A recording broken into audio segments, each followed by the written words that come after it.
say omo candidate. And today Dominic Nitiu a stalwart in the party. And it's a sad day we were home. Dear, now is it about personal interest? And I say, Bia, the bigger picture of the breaking the 8 agenda. In the many buana ne kanaka mean to me it's purely a personal agenda. But say no mekaya no.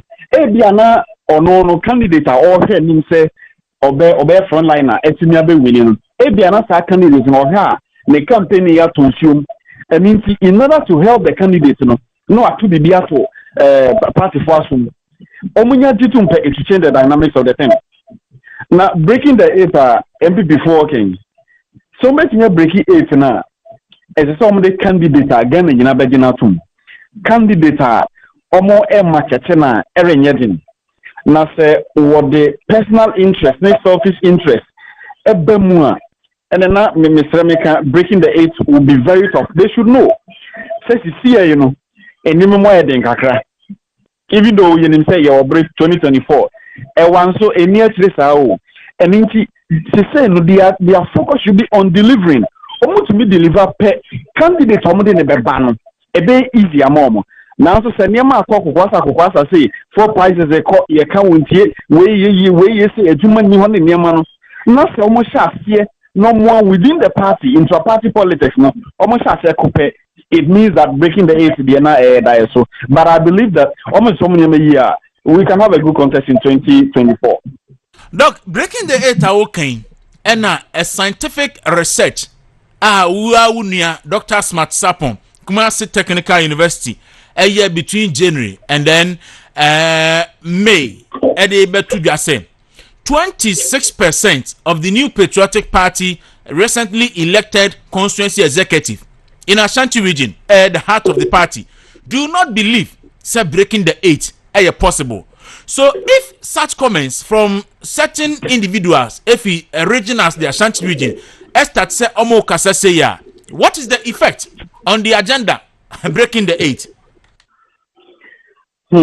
Well, first of all, say scientific research. I be told you say breaking the 8, you know. MPP for na executive more power, more aging and yom say a very possible. Then the generality of the population of Ghana, our case will be worse because we don't look at MPP before we talk. We don't look at NDC before we talk. Sitting the akasa e dia so aba eninti say MPP for na 26% ehunu say enema nkoyi a ene na so mu heni so that they'll be able to break the 8. But say here out of 100%, if about 26% ene hunu say let's say you have 74% thinking that it is possible, which is quite okay in electoral politics. You use percentages. Senisabia, they should try to work at getting the 26%. And yes, those 26%, they will not work for that agenda. All right, Dr. Ebenezer Tay Amano, and pay Yadasi. Now, Momo say, Bia, now Dr. Makuban or Dream say, the campaign no atonsu, atonsu muahu. Well, I am only guessing. It could be. All right. Medasi anopay, medasi pa no bre. Only a dinkomo. That's what I said. The church problem. I was here, Dr. Ebenezer Tay Amano, a political scientist. In fact, a senior political scientist. A University of Education. Winneba and Anopay. Only a D and Kumi. Na Munchiwi.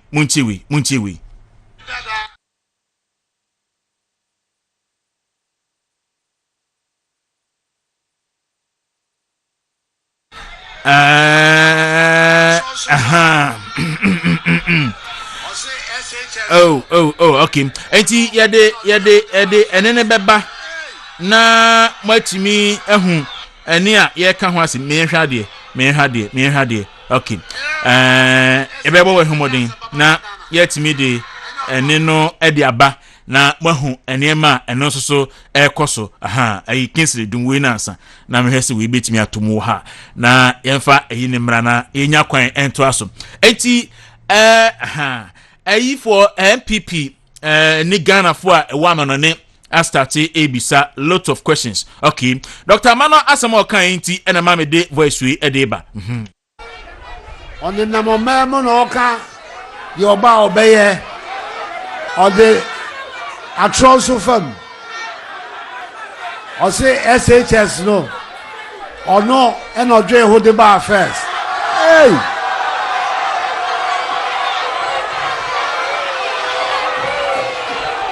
Eyo no class SHS enyasa baba magana. Enyo no. Na na made that Ghana for. Na ebetumi abakra agi 20 years time. And then I said, if you know, over 2 billion CDs are often for school fees.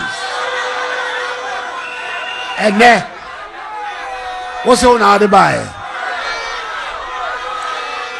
Or say Ghana for any Kaye and 10 year you refia there. And then I'm not holding Oka the Oka. Namuni Madikuchi Okasa. The campaign at Tosio. Campaign attention. The campaign has landed in confusion, misrepresentations, and outright fabrication. That is the campaign of John Dramani Mahama today in Ghana. Campaign attention.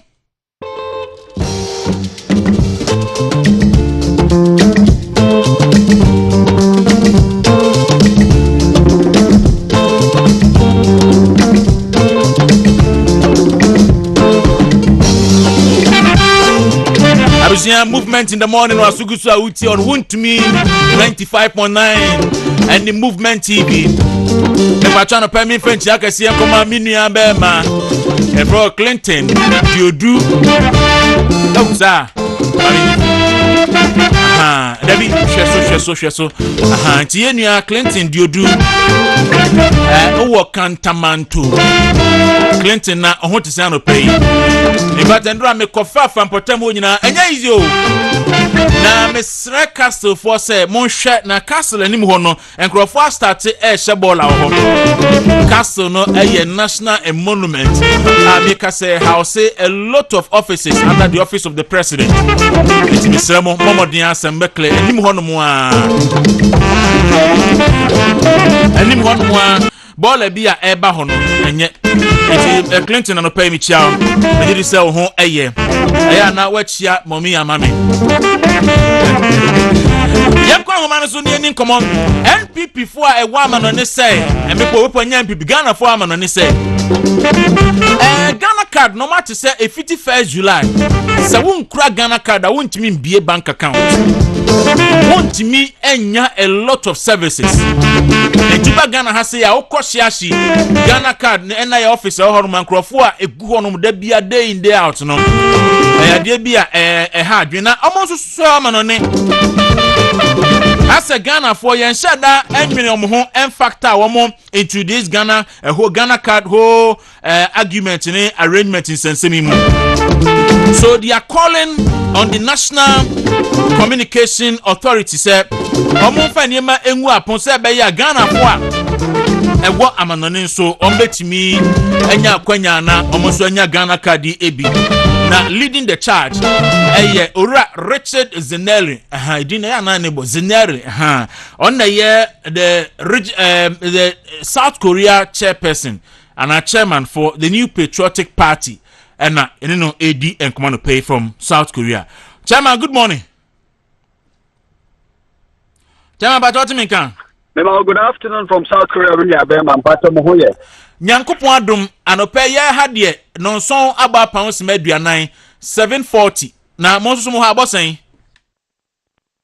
yen so ya ha no mo bo enumre 4:41 p.m. The Ghana of winning by 9 hours. Yeah, was Thursday mo aboy 4:41 p.m. Thursday ya ho baby e ko numre me pa chon an yen nyina so ye ho ye na ye bu na enjoy ya kata esa in Zambia you and then anope ya da so waje so e wo ha so oni ebedi enkomo na nkɔmɔ no yɛ mienu minim sɛ me start okay ma me ni kan fa Ghana card issues no mo concern amowɔ about Ghana card no any NIA anything Your menu amedase na ye bedi kanati ye betia Minister for Communication ICT Honorable Oslo so NIA boss Professor Kenatifa any mampeni na nado danko kufado nimu amugu studio ho nyina nso Korea for ye chiachiamo Ghana for egu amanone no emzo mo share ye bo say NIA for share obo registration na ase no ombepe mbre no mo aye no phase by phase stages by stages then so ya share ni mo na omo share ye say July 31st 2022 ombe wie sa registration ye na so Ghana ni bia eso na Ghana for ye tia bruche the 7 year kinkan Ghana for ye ka ho na ye population over millions of Ghanaians egu Asia, Europe, US, North and South America and other parts of Africa. So millions of Ghanaians ye remete sika de besia emu du economy no ema yenkra ye indicators for GDP growth de bi omo bo ho abaso e de ma de diaspora e de ma oman no na ye the businesses ebefie ye san so ebie businesses ye CEOs abu ho ye CEO no so ya brochire na obi na ehwe ichire or bank account the BBL link it back to Ghana so ye Ghana ni na ya hye mra say e free 31st July economy wouldn't Ghana card and I will link you Ghana card to BBL na services bia who here as a citizen a bit to say health service education communication insurance banking etc na you better to off and I know that you who say you June more aka 1 month pay na said sa July deadline kwakusia no enti mpenipo omuwe figure na for na tia broche na eno ne ye how kese bia ama pressure abokrom obi ebisa na Ghana card da ben na bebi yeso ye bisa say eyede somebody infidie be commissions abroad na kai no say bio cargo airlines wo ho a so omu awia ta so pa say omu Ghana for etum value of relevance and contributions to national development because all my partners in development now would you want to pass as a degree at the fatawa mo di nti na bepe me aka be say 1 month ya betra sa ne ma wenyi na so no yenti hwe yenso a ye timeline hwe nkoso sabio yenye Ghana for na nti no ama sebe ye bontore yem esa no na ye pe for mo ti ase say ya so mweni mo ache I didn't use for free July 31st. You could move better services when you na Ghana ni owo sika pudu obi egufi egu na account mo ebi oyi bi chia school fees oyi bi chia danka oyi bi chia niam bi ba ku mienu miense bi enti no onya access bi a chance there on team register in the Ghana card almost a clear road map there so embaye a stress we Ghana ni na uti abrochi na constitution ba ho kwan say you can participate in economic development matters, health matters of the nation, educational matters of the nation, banking, insurance as a citizen who ni na ho kwan na so Ghana card travel passport for Ghana card no be to proceed o enti no ye ko ana say ye ba ama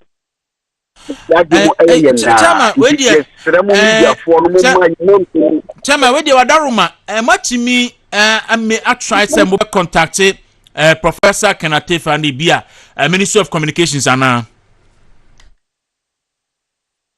paper cho ya ye by the emails and who correspondences ni letters akoko Emma missions abroad nso no ya approach wo mo ye frefre wo mo offices lines e bi nso ya physical visit ni phone calls na ye bisa se Ghana calendar be na bedu yesom almost say nyandru ho ya montwen ebe pem ne 2nd of June amene mo kate yentwen no enu ne say yeti ho sesi ahwe mbae because ye nemo say emre bi abetwem sana Supreme Court e kra ye ruling bi say enka Ghana fo ati amono no one so sefata think obeto aba ayefe rope Supreme Court she says am say wo mu ndi so no mo hwe na ye nto aba no wo say 2020 abetwem a Ghana fo ntini to wo mo aba enti ne mo say BBC no be hu say agro so na emre na so na say bio afa to say rapture no 31 July ebesi a amount for account be cut of the freezing yama to me assessing yama.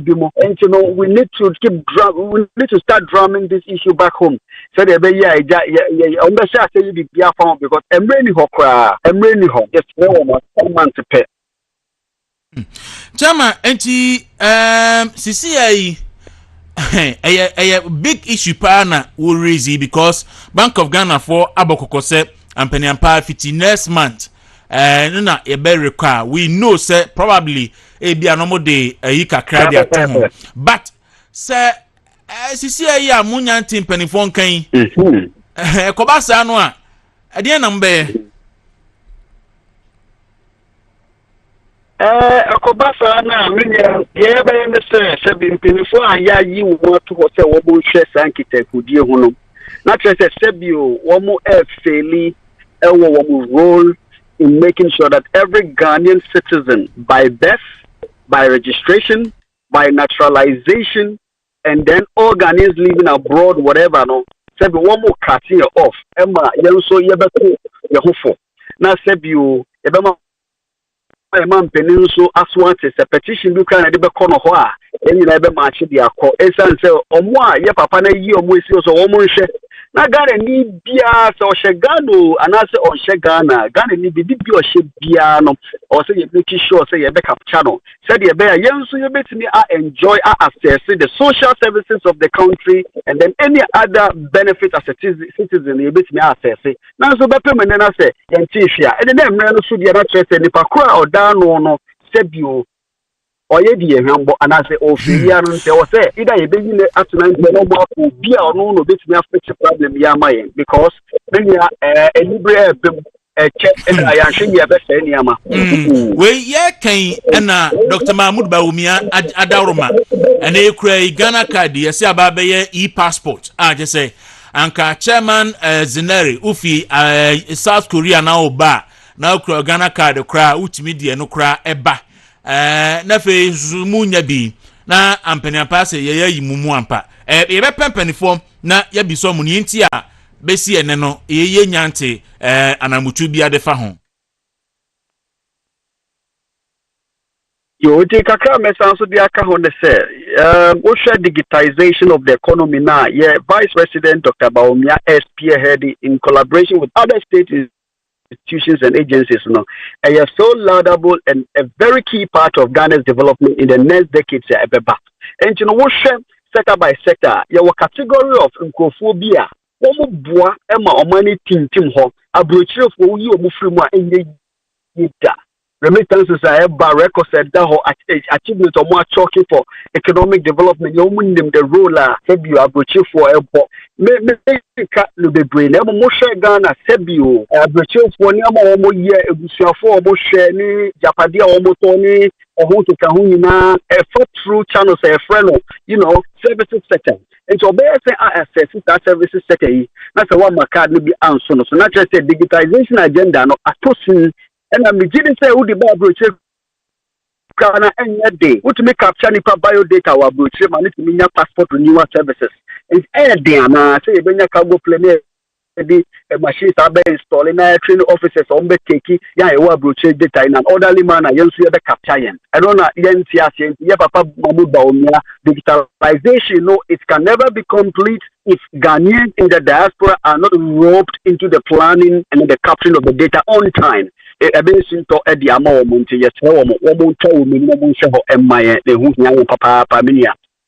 All right, Chama, ya started establishing contact with NIA, a bomb modern say bit minimum Akasano pay na yabisa mo question see Eddie Mamu Nintia asat now yenya who arrangement be for Ghana for a what amanone. Enti ye no besi wo but matuma mabana wiana Yabano 12th of June, 2 weeks from now, and announcing the delegates conference, Director of International Affairs, Ebejinemubi. Now, Dr. Smart Sapon, no communication team member, Dima Kutsimpa, MPP Munzo, Ebejinemubi, the Abatuano, Affairs, Ewokroma, and Yashin, Yabekono, in a virtual way. Establishing Zoom link. Na Ghana need you or not the need a political, affiliation or not to be now contributed to the year June 12th. No. And to me, say so far by now, there might be nominations. Somewhere to June 12th there. Next by now, might be nominations and Crawford a file. So what information available? Any person and a contested and positions near saying. So, me da se question what be saying in the answer chair with phobium. Korea branch war Kromahano, ye be nominations. Director of Elections, Dr. Obed Amwaji Jackson. Be nominations they are to her. Nipa afafa nominations ni be after forms. Na chairmanship slots no so far no. I am here me go so teso no na me ko on post. Be na ebedu June 5th no before Friday meeting kofa forms no de ni but sia me no ka say die me juma pa meeting nti no omati ase se me nko on post until June 5th the end of nomination and filing no na a free June 6th e kono vetting so one more wrapping up. Not June 7th, be campaign the at then by June 11th, na campaign na end na voting processes na shall say from June 11th eating into June 12th. And eating into June 12th, not during the annual delegates conference of the branch on the June 12th, no, not easy, no, abebo abatwo no when a far he when a young no so the abeto now the same program now you swear in the newly elected officers not your copy now of the new executives on best year the affairs of the Korea branch, the MPP branch here in Korea. And Tisana and Shishan at year. Ghana had the delegate for the Tuaba, Oko other branches, any chapters a woman on Insua. Registered member be a year of good standing at to be South Korea more arrangement in it saying. Yo, me da se question what be sanon. MPP as a national party what Ghana.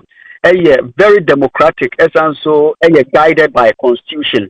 And to every external branch of a new patriotic party in the diaspora, a subset of the MPP national constitution. I gave you a what constitution no more. A treasurer who is qualified to vote for and also be voted for no a business one obey a member we are registered good standing. You can't a good standing. You be our ID card, the dear dance say, and pa we a Korea branch member. And put a woo MPP Ghana national card, the crown, and you know, my year Uber Krubo has a war register as an MPP branch member, and only a DK year. And after would use payment at Chese, which chase a car, a better on a Kunu Krum Hansono, and my wolf from who be beer, and put a war from by number of months beer.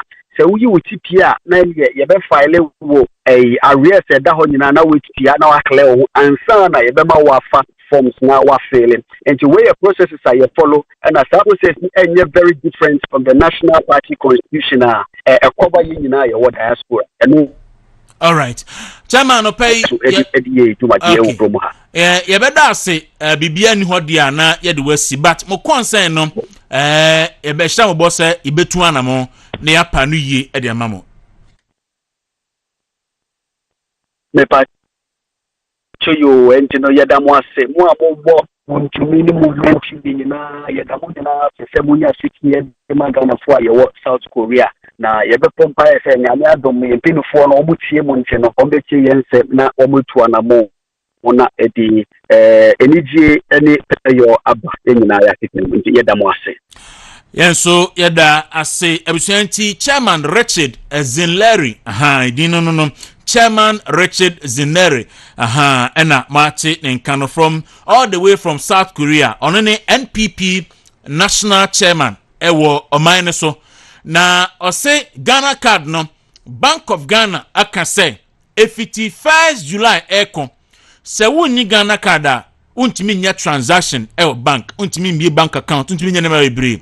Na omusu etiama no ne no omu wa bank account okrom ha say ya omusu operate di omu businesses enti e ba sa pe na che so mo ho e ba be kire omu ti omu pampanifo a che se empanifo hwe na omu ntu ho na mo ansana asem no edibone Penyin dada 95.9 on the number memo no ka yoba obeye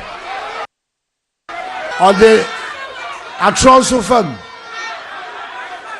I say SHS no. Or no, and no Dre who the bar first. Hey!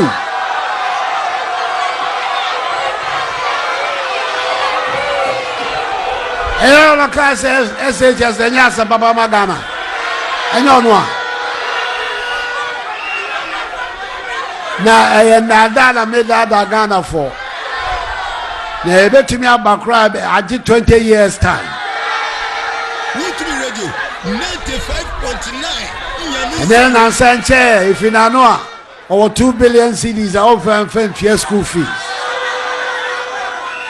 And then, what's on how to buy? Or say Ghana for any Kaye and 10 year, you're refia there. I mean, I'm not holding all the okay. Namuni Madikuchi Okasa. The campaign at Tosio. Campaign at Tosio. The campaign has landed in confusion, misrepresentations, and outright fabrication. That is the campaign of John Jamal. And truly, campaign best out to Zumbium. I was a movement in the morning, and I was soon a Gusua Wutie on Wuntumi Radio 95.9 LFA. Movement TV, Pastor live on Facebook. Movement TV on Facebook. Movement TV on Facebook. And I request YouTube so be when me said then and Crawford on the Facebook LFA and penny for chance na any more and share say na fi twin komo enti brana fa message no ebra o de fa brana en hwa de Kwadwo Kwatin say please apart from Facebook live what app can I listen to you on? Okay, maybe Saturday you say I ready ana yet media no so atudwa Owusu Kwabena Isaac say how can Korea government issue ID to citizens abroad? But a possible per se Ghana ni bi anya ne de. And the Charles say it's a movement. Oh, Pastor Charles Ado. I say it's a movement. It's a movement stronger than apartheid. Pastor Charles Ado no pay me chow. When so say your friend Salifu Idrisu or say the north of the northern part or say of Janga and northeast region or say Dr. Makuba is a bitter man. Charlie Dr. Makuba preferred presidential candidate campaign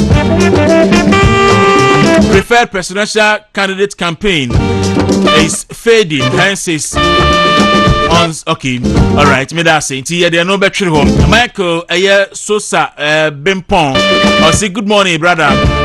Forget about the fake people like Dr. Makuba. Well, he mean himself. Oh, you for message in the brow banner on message, I civil kakra na yetimi and so etimi akin kind for fair for oh true punches bibri aka na preview ntia na ma ho ayi kakra na yetimi akin kind nyina fair eti anabay Felix Asareboache wo hwen but yempani for na chance but moma yehese betimi abie ahoma no kakra bia na yenhwe sedi si etiamo ani fita ewa samankese or say Ghanaians are lucky to have President Adudankwa Akufo-Addo at the moment regards to honorable parensa and she also need the buy and a Prince Awuku tie and na meninamu a me hu an say obi frame me say obi a menamu inso pass obi ahome Prince Awuku Prince anopay michiao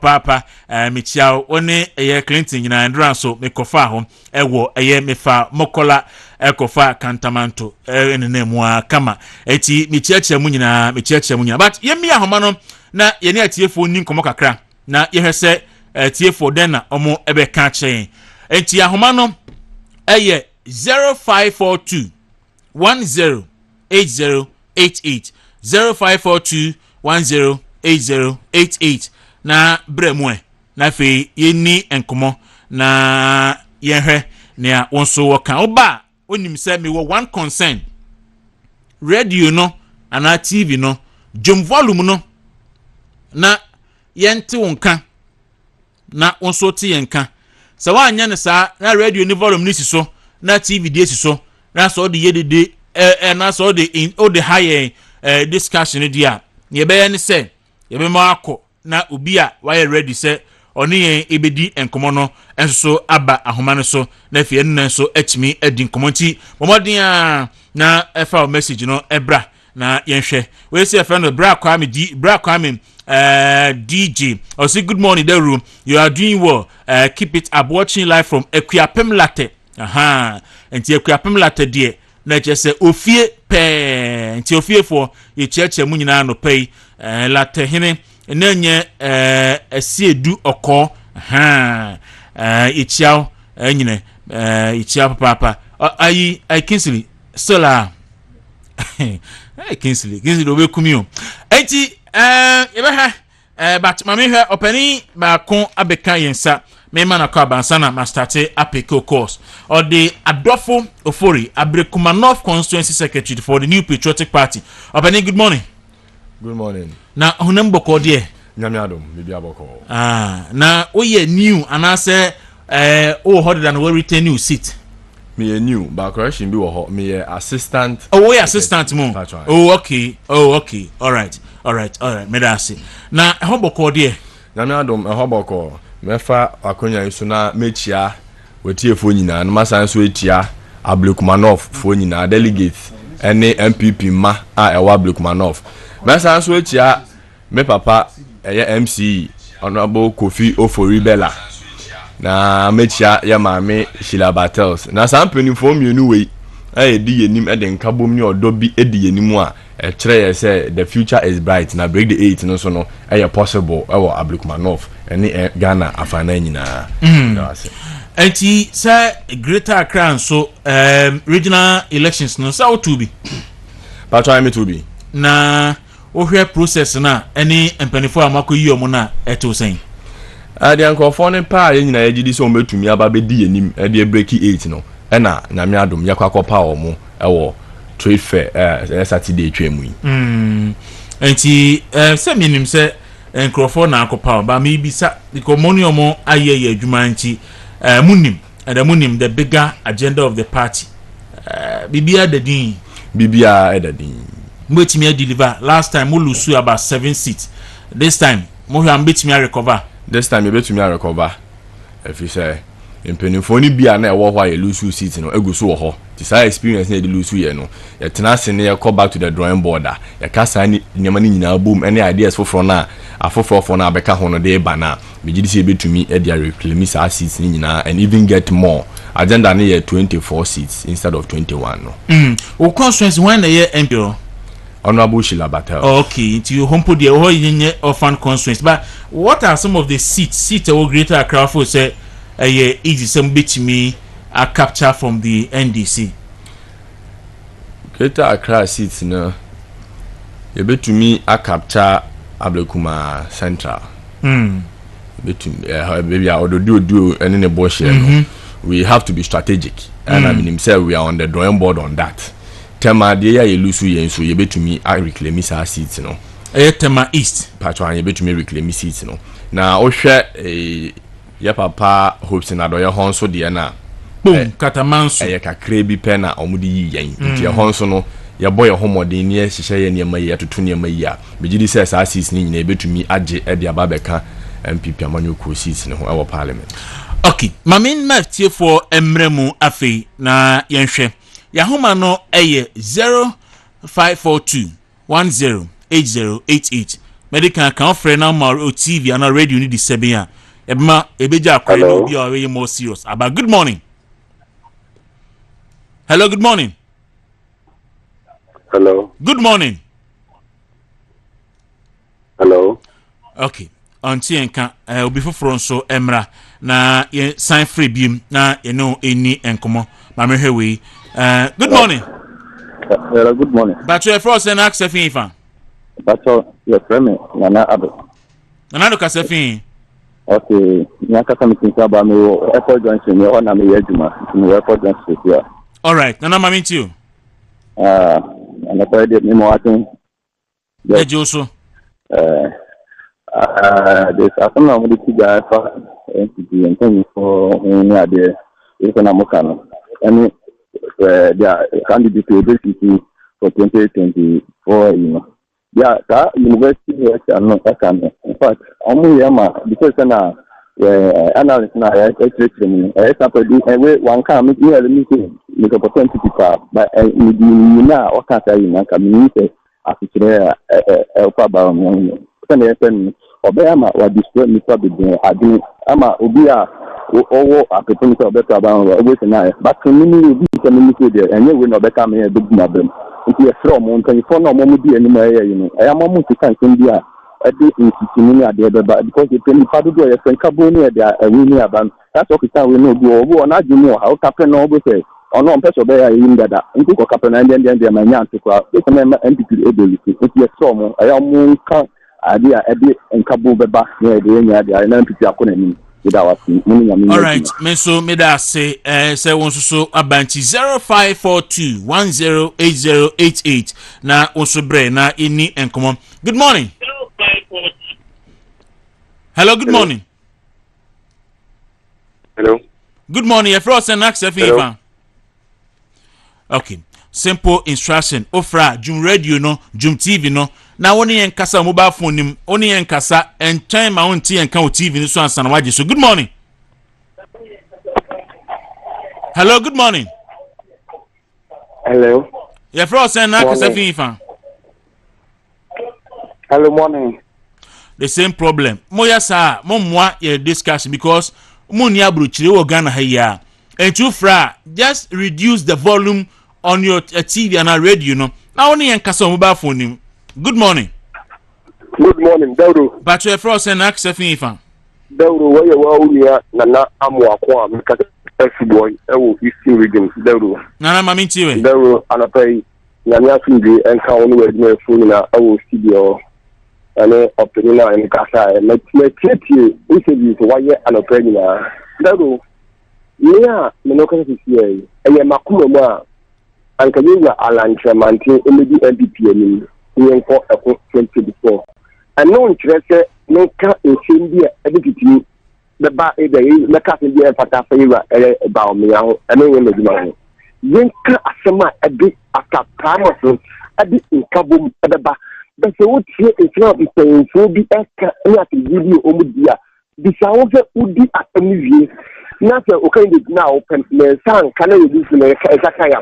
Ubeti akwa ko bwano ama ya campaign na anasa ubeti na if you to see bit thing because maybe me share aduma pa we will ku fodo and then paying for aye na ko the name awo kire e baaye na awo for e ma eco school free ya gente ni bia na eni ewiase a aye den na ye de mo be ku fodo Joe Biden said inflation akoso e wa America no tite ye wo no oyi bida in Ukraine and Russia to ya the didn't again kind of me can't assume about to get our fortune. Not gonna phone will say as my favorite the alien or Jama Darty and then maybe you do pass. The best is what the bro after letting no campaign.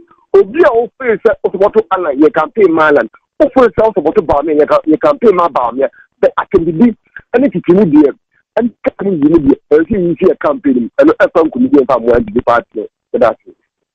Menso meda say enchebefa ofre foforo na yahwe adin komo the instruction is simple ofra Jum TV no ana Jum Radio no na tie enkan na no so enin komo. Good morning. Hello, good morning. Hello. Patro your fro say na aksefi ifa. Hello. Your fro say na aksefi ifa. Hello. Your fro say na aksefi ifa. Hello. All right, obi entwaso enti yahoma no 0542108088 na brani ni enkomom. Good morning. Hello, good morning. All right, unso entimi enyina so enti ebefa foforo. Good morning. Good morning. Patro Frost and Axel Good morning.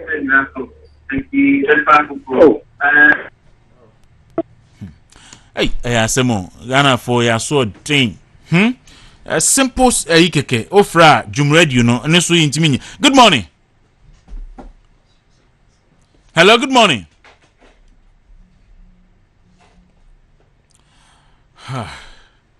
Kingsley, my fancy because I want me and comply with simple idea and then they see trust. Good morning. Hello. All right. Yeah, the best I see na ya trust. You need penifone chase bi nkomo. Ultimate Radio 95.9 Nyaminsa wom.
Enti yampanifo no atena se yene omo ebedi enkomo anopei na fe mache ofori enka deda sabri ewra Ebenezer Doku ababeka ensa oye former constituency secretary dima the Adenta constituency amema nakaba. Mr. Doku, good morning. Good morning, boss. Pacho na hunum bokode nyame nadom bibia fine na Adenta fonso ho ye Adenta for the so anitia ejinem den Adenta constituency esi Ghana constituency ba ko a maye mo ho unpredictable because I think MPP before penam candidate ba ko akotu mi wa yes Adenta for eti party bia before 2020 na party bia candidate entimi nko 2 straight na muntimi nya MP bia so akọ 2 eno dey sa record ni gusu da ho e see that but ya bo abetimi breaki for no in the party no but when timi breaki all parliament yes adeti na moye sa Adenta for at least on the party front no yetimi breaki sa de no ema yenua bema lawyer YB ebedi candidates biom ema party no unfortunately no yentimi an cross it and we need the parliamentary seat no for the party and no it was quite unfortunate but I'm saying that in name no the signals were a bit clear we tried to work around it. Party chairman and executives, your boy home modia, but unfortunately, no, you into me and 10 tides, no. But Adenta for was so be before every election, they send a signal. They tell you what they will do. Okay. Na se utie in tem na utimi ni omuye juma na many year it might work out for you. Ushe 2012 time yenua bema Edwasare episode babium no. He saw the signals. Even though for me I always say what the one ashimo etowa for lack of a better word no because say nka at that time no Edwasare emuodu chen ashimo. But once the party saw it and read the signal, say, yeah, it was a you know, they worked around it and brought Ashimo, and he came to take the seat back. The Mikako Sini say, Yenuya Bemayaya Kunta Ramadan. The MP for Adenta say no. Say Obionim say, yes, sister Samira, Ninuya Penny, any Ramadan. Ndiye do ya konta yene na nenam yedidi a odibi enti no megidi say the ayama in the last 4 years no Adenta my asom no emo no nso abesom but the signals are eba ne say ye hunu wo constituency no mu sebe ye nua be ma why be buy because of party government relationship ena ne party wo eso nti no why be edwuma ma adentafo eba akwan a ye yi bi eba schools a we built new schools or new Legone other places ukọ baby to say mahia malejo omuzongo mu ho adewro go and see roads ye twakwan ema ewura zongo no mu nyina ukọhwe drains afoforo a yaye na menua bi ye friend Jeff owo adenta mamomo oka assemble a few months ago o se ni papa fia ewo mamomo ewo adenta ho no those times nso to a ontimi mfaka enwura fi ho nyame adom true YB ne lobby ne party no nhihye coastal development abaye drains ne ewo mamomo inside ho nyina he say ni papa fie no etimi de car ewura ho all times of the year na osaka asembi or say amafie ne value ayeden akosoro. It tells you the party is working on the ground. Unya we nyina ye kai fix the roads ewo Ashalebotwe fix the roads ewo other places with lakeside sa kwani nyina no ye baye ya beye am first class entino Adentan constituency eba MPP for edwuma dia ye ne Adenta for edini na dia ka se ebeye se yebeyi obi a obetie party executives obi a sebe oba yesi fa ha obefa ho na ya edwumaden ma yetimi agisi. This is the time I say agisi we can take the seat back and me say we are taking the seat back this time. Oh yes, why not? So nice bibi so why not? You just sit in the back. Then now nice so what can I see? Minim share party no edit to form. Minim say you be candidate nso a obetie party for no. Na with the caliber of executives yenya no. The executive committee a yenya sese no. Executive committee a me wo gidi wo mumu. It's a blend of all sides of the constituency. Na the way they've started no maybe omoye no ema me erehemu say you betimi age seat in the back. The Biameka say in 2012 we lost the seat by over 5,000 votes. Now at that time no na the electoral roll was about 93,000. Okay, yeah, about 93. Yes. Okay. They say we have a voter population of 153,000. I think last time I checked, when we had the third or second highest populated the most populated constituency. We are the seventh in Ghana. But okay. Greater Accra, after Domiko Madina. And you know, with a voter population of over 153,000. It's about 3 constituencies. So. Yes. Yes, son. A constituency from Amayama Lejo. Aba is Legon. Eko motorway no sunyina yene Ashama Boshe. Yene kun katamaso e Boshe e wechi ho. The constituency emu so papa and it's still expanding. Now no, I think Sunday me fire for your friend saying UCC Echiho, which is Echiho. Who say there are new buildings springing up within the constituency, and I know the organizer has gone all around those areas to scan and see what we can do about the constituency.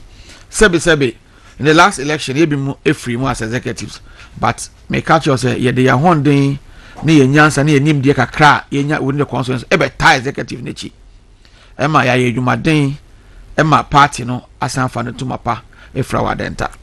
All right, Ebushayera Ebenezer Doku and ode Adenta constituency so edia brain movement in the morning and waso egusu awutie on Wontumi Radio 95.9 movement TV and tuba obetimi so ahye na wahye woko Facebook Movement TV na wahye link no obi nso anya bodo comment ato na obi nso etia na ono nso anya bi nso champion desire say onyame ensa wom yeda say when so your friend Collins Asante Ifa or say good morning Movement won to me morning show. I am Collins Asante Ifa watching live from Ufuman Bono East. Dr. Mwakuba should not bring such attitude to the party because we are very serious and then aggressive to break the 8 with Dr. Mahmoud Bawumia Tinidi so enom.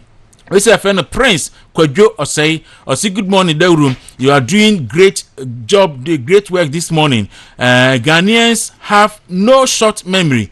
We will vote against incompetent John Dramani Mahama come 2024. My regards to Honorable Dr. Patrick Boachi Iyadom, MP for Obuasi East. And onoso edesa message and so edby. We see a friend Kani Fatau or say I'm watching live from Begro. Rash Fatal. Okay, Ras. Na pomo say meti on kache. Me da say mate on kanti. Once bet me do message so aba wo Facebook na yakenkan de ama. Kwabena Mafo abe cancer. Kwabena Mafo ye member of the NPP communication team. Kwabena, good morning. In your morning, Apome. Nyankopon ede ene ache na onso ho tsen. Oh, nyame adom. Me ho yapa. Me ho ache. Me ho. Achu. Is ache. Me hu ache pa. Me hu ache pa. Oh nyame adom. Na de no ba wan fa kwegu amba Kofi amba. Kofi pipeline mu. Komo de na twene bra na branch na obo no ho. Mate. Na se bia bokọ yie die. Oh nyame adom. Bia bokọ. O constituency ni ehifa. Okay, Ablekumanov. Okay. Okay. I want our contest here, no. Yeah. Okay, secretary. No, because for youth organizer. For youth organizer. Yeah. All right. Okay, and then it's Ablekumanov for me, no. And then the studio have a come. Okay, and then my meet you. I mean, remarks or so who in Chebi for constituency more day back. 19. The kind my minchia a year yeti for nina and a for no pay. Omo ase omada JT eye Untumi radio any Movement TV na nchia kese koma Ghana fo nyina kankan ne NPP4 in fact yewie eye polling station executive election ye koso koye constituency election na me adom eye wiki atwem ya yesan ekoye eye regional election sra me de sro bibia ne se obi a call election me ma call election yenu enti me going for an election na say ye wanye you I know how to put the notes together and get back to work. Meso bibia or collection anye ye bia cementing that. Mesre obia momode na wankasa okakra obeye ede abo aban no. Sebe bomode na ye bo aban because senior era the former president His Excellency John Ejekun Kufuor bi okan ni said better say o party wa abemu na oye messenger than say o party opposition. Na sebe oye general secretary nti wo behia se enyia di ho behim regional election na yekoye no in fact me de radiase se me candidate me de me ho to wo de madaje to wo se me support no na ono so call for regional youth organizer menua Moses Abo nyame ye nadom NPP4 ehwe dwumadi a wedi etoma no me obi a lose election obi a win election especially omo win election on say o election na lose a enye easy because look you spend money beside the money you spend one kasa wadaje time is money time what waste the occurrence don't wanna be there dance me nya election da free election grounds one shall we go fear with not even one cedi in your pocket me bwana usika nyina wo nyina besa ama de obedi anopa ne kura ha wunim election kono enye easy now san kona sa nye yi intino ya say ye nyina akobi very good so far the former assemblyman yeah Ghana ha nkasa wonya do picture bodan ho say o contest election penu abeye endangered species of course we have no more because feina obe receive invitation to all manner of programs afei no obi ehu mpanifoɔ be kola mranti na oti anye ye na passport de ende was fine a friend is able is it kind cool say Ablikuma West youth organizer or Hayford me ne ka so say ukọ ne constituency sport o nyina o de ka o obedeka because boys cause no na dey ujin kode a won't mean ka say there be o say o amomo sport o nyina o de ka o but you see sometimes they are complaining say NPP delegates EPC kasem na ye collection they draw na there be minia wo a wote ho a say be wenya ho a wo free say wo de wenya ho ntu me politics no kan wo say nipa na ono ese na da agye de politics no do na eden so far nti this is the time ono so di obi echi obeden obenya bibi kakra na wote ho say ma nkoto ma obi a say be wache wosika na meanwhile wo a wenya ho no ye ko primaries a efe coordinator election a unkobi ye ko police station election a unkobi wo na wo di tumu say ye ntie nipa ne message ye hwe nipa no eye na ho fama o party nim ye hwe nipa na adwuma obetimi aye na wo na wo nipa na wo kasa no wo fa ho hwe party nim bia na nipa asebe mobrowa ozitini mo remu kakra so onye bibi no den na person ye ende oye na asika ne de emfiri party nim me bi se obi bedi wechi a efe so be man bibi kakra so fa nto nsuo nom eno de ense hwe na meka kosi no mesre de no ma ye win election no ma we hu se edwuma na da hore yenkwan betimi ayo especially obi okọ election even onya one vote minua or followers because any pan onya one vote no ebi o yere ana so onua ba asankofo nyom to aba say yantwe omo ambayen na ye say o winner takes all nti yenkwan ye win a don't forget say we executive na wudi nene no ubenya so mfasodi a age say NPP yetimi aden e win the next election which is the 2024 election nti one kasa we win election ne no e wo say ye wasodi wadeso say omo a oni omo call elections omo lose ye nyina no bring them on board. Look, there are several committees ubetimi aden I put you up together to work for you.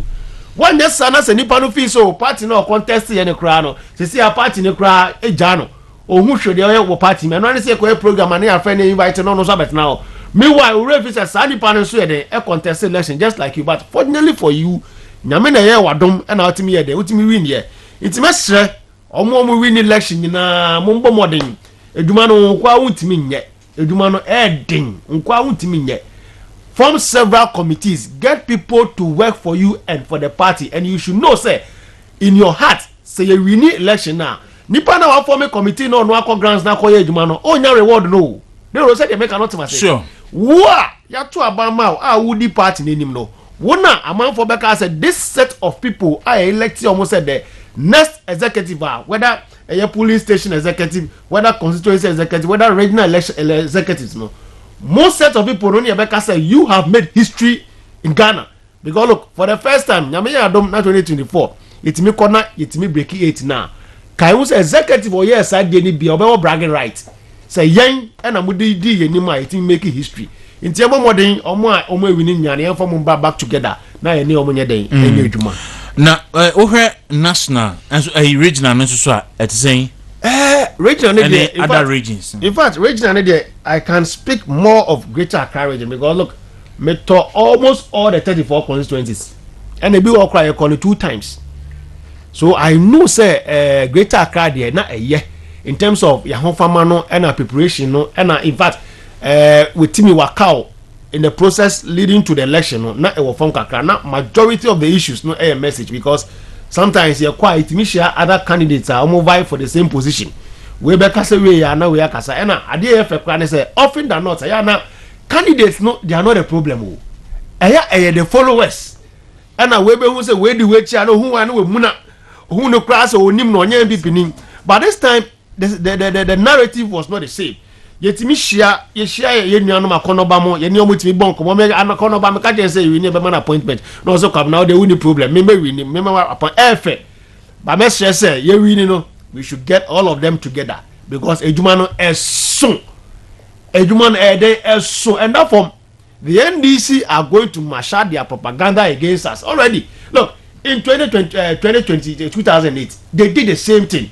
Fifi Kwete eka ya ka say Ghana gold nyina e wo e find say ye Bank of Ghana nyina ko for the konifie okay sure na omutimi ekọ eye Ashanti na Ashanti region omutimi kọ Ashanti region inkrase no omukọ a omusi unim yewura akofo ye obi a ne tim odin cha ban bia na time na akofo wo so no na me narration first ni ndi Ghana cities ba satan ni ndi Ghana so time na akofo wo so no na ukura eye $1 wo se san na even say 8 cedis ene akofo ba wa cent no ukura $1 as say 1 cedi which to me enkaya sempa but ono person chese se unue bi wa manone no mane usika na se ye de bro wo Ghana na so ko se ka use ko for bad economy nti no e ma sika na akwa se na lose value not forgetting say Ghana ha no obi o wa bia city no odi Ghana ha no ye trade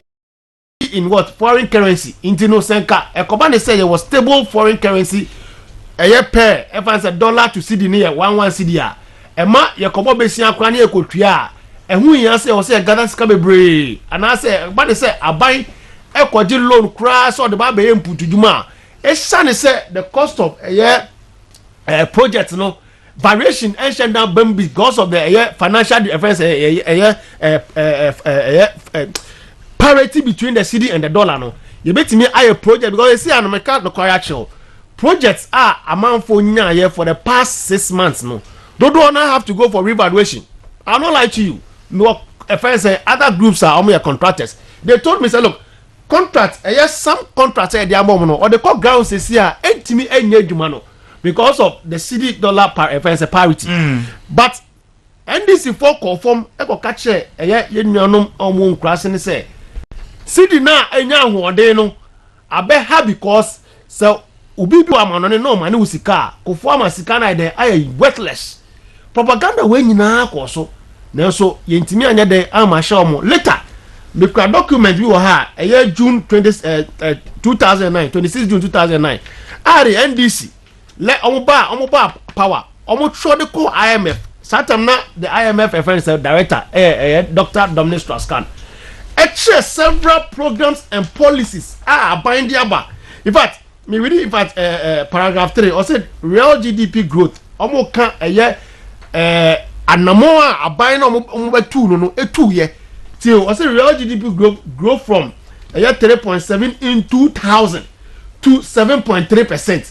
Where is a report and normal am on full almost say the poverty rate reduce from 39.5% to 28.5%.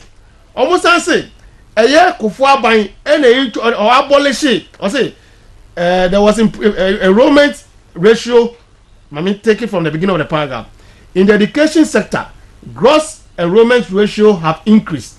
A major initiative for the improvement and enrollment ratios was the abolition of the mandatory school feeding for basic education and the introduction of capitation grants in the year 2005-2006 academic year. When these are reports are NDC for at the time I'm taking over, they were given to the World Bank and the IMF. IHS said, no more can't no more they acquired, but the same people went to the hinterlands.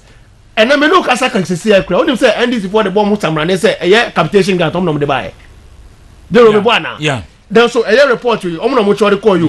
Nipa and Eshas, the former finance minister. Oh, I'm not much to call you. They were giving a real account of the performance of the government. Let me take it just a minute. I'll say the introduction of prepaid national health insurance scheme in 2004. 2004, no one another president. John Ejekun Kufuor. Very good. But Memako programs, MET, NDC panelists, several times, they brag and they tell the whole world, say, they introduce free health insurance policy. Yes.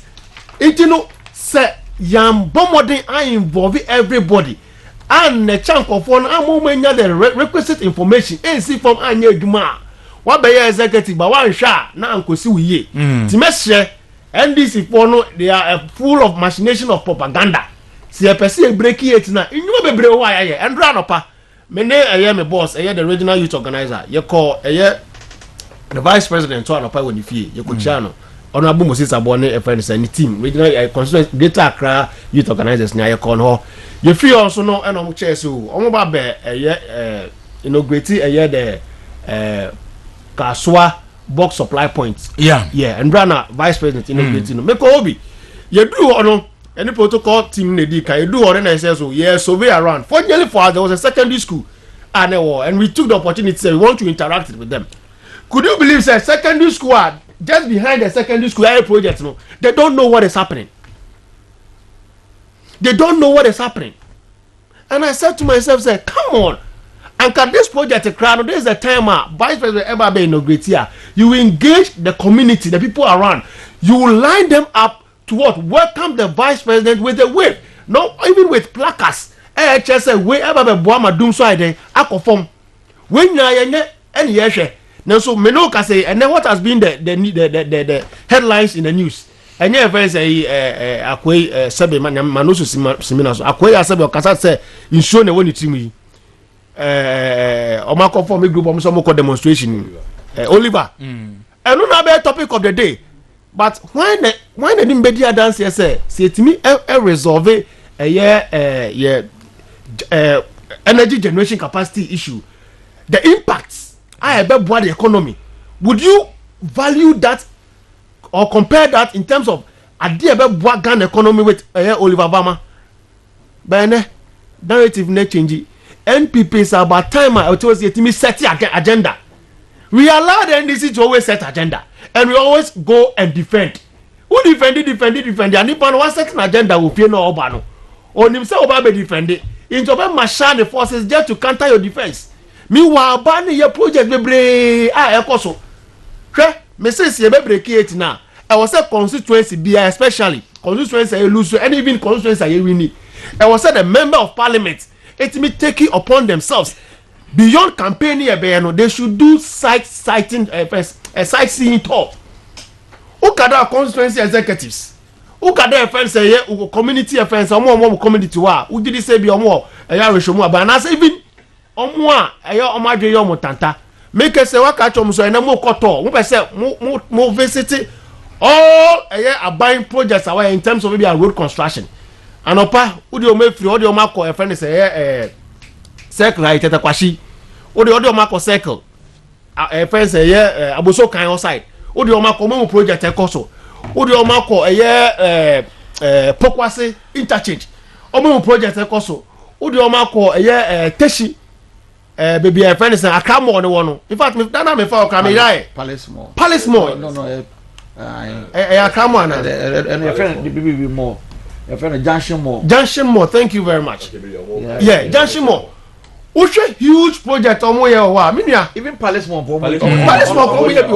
Yeah. So if the campaign is only about books, about WhatsApp, my friend, you are joking. Go and do sightseeing. Man, come from bars them. Let them go and be witness.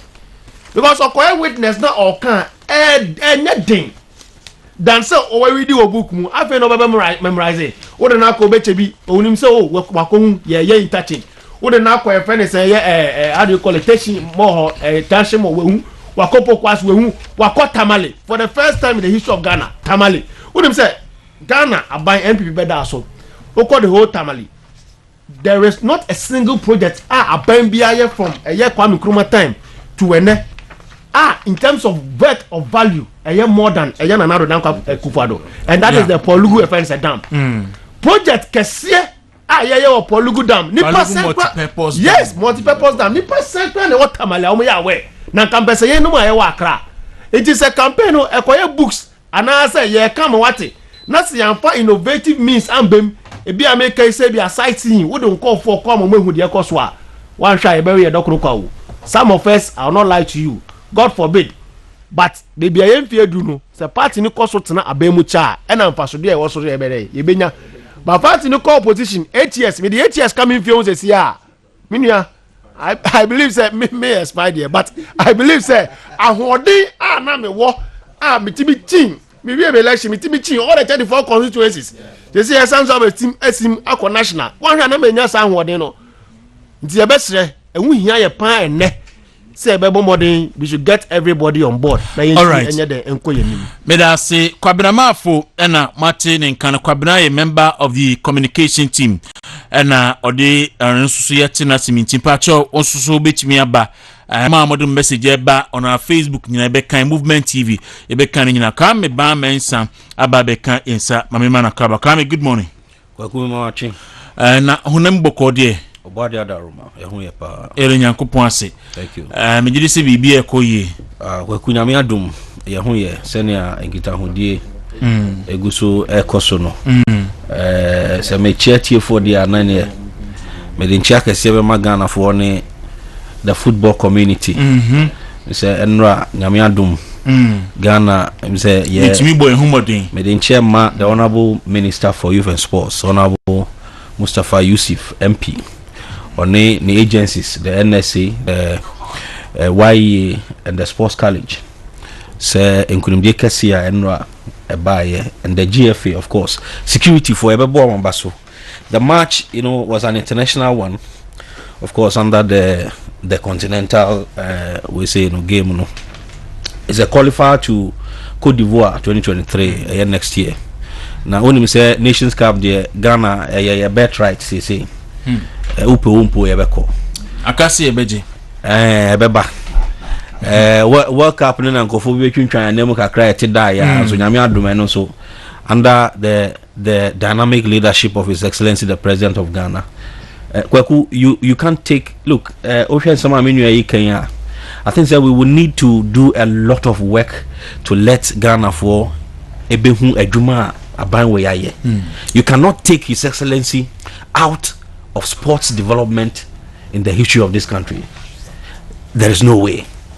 So mamu nyamadwen say mo tenase aye aka na nsa na ye beto ba yes ansana mo be ka se mai si mai na me tie minu anu kan se bi na me de pa o se obi nte wase a bibia wo ye bia no nya ne fe because on te wase yeah you see I was following the discussion eni pa nte wase nte no there is nothing bibia opa ye on te wase et se kasa so want it me ti hey me ti French pa ebia minwe wonte se me se me ka French a ensama me ka no de se den emfaso ewo mu ye se den on tinti no che se me ye dede e wona sum.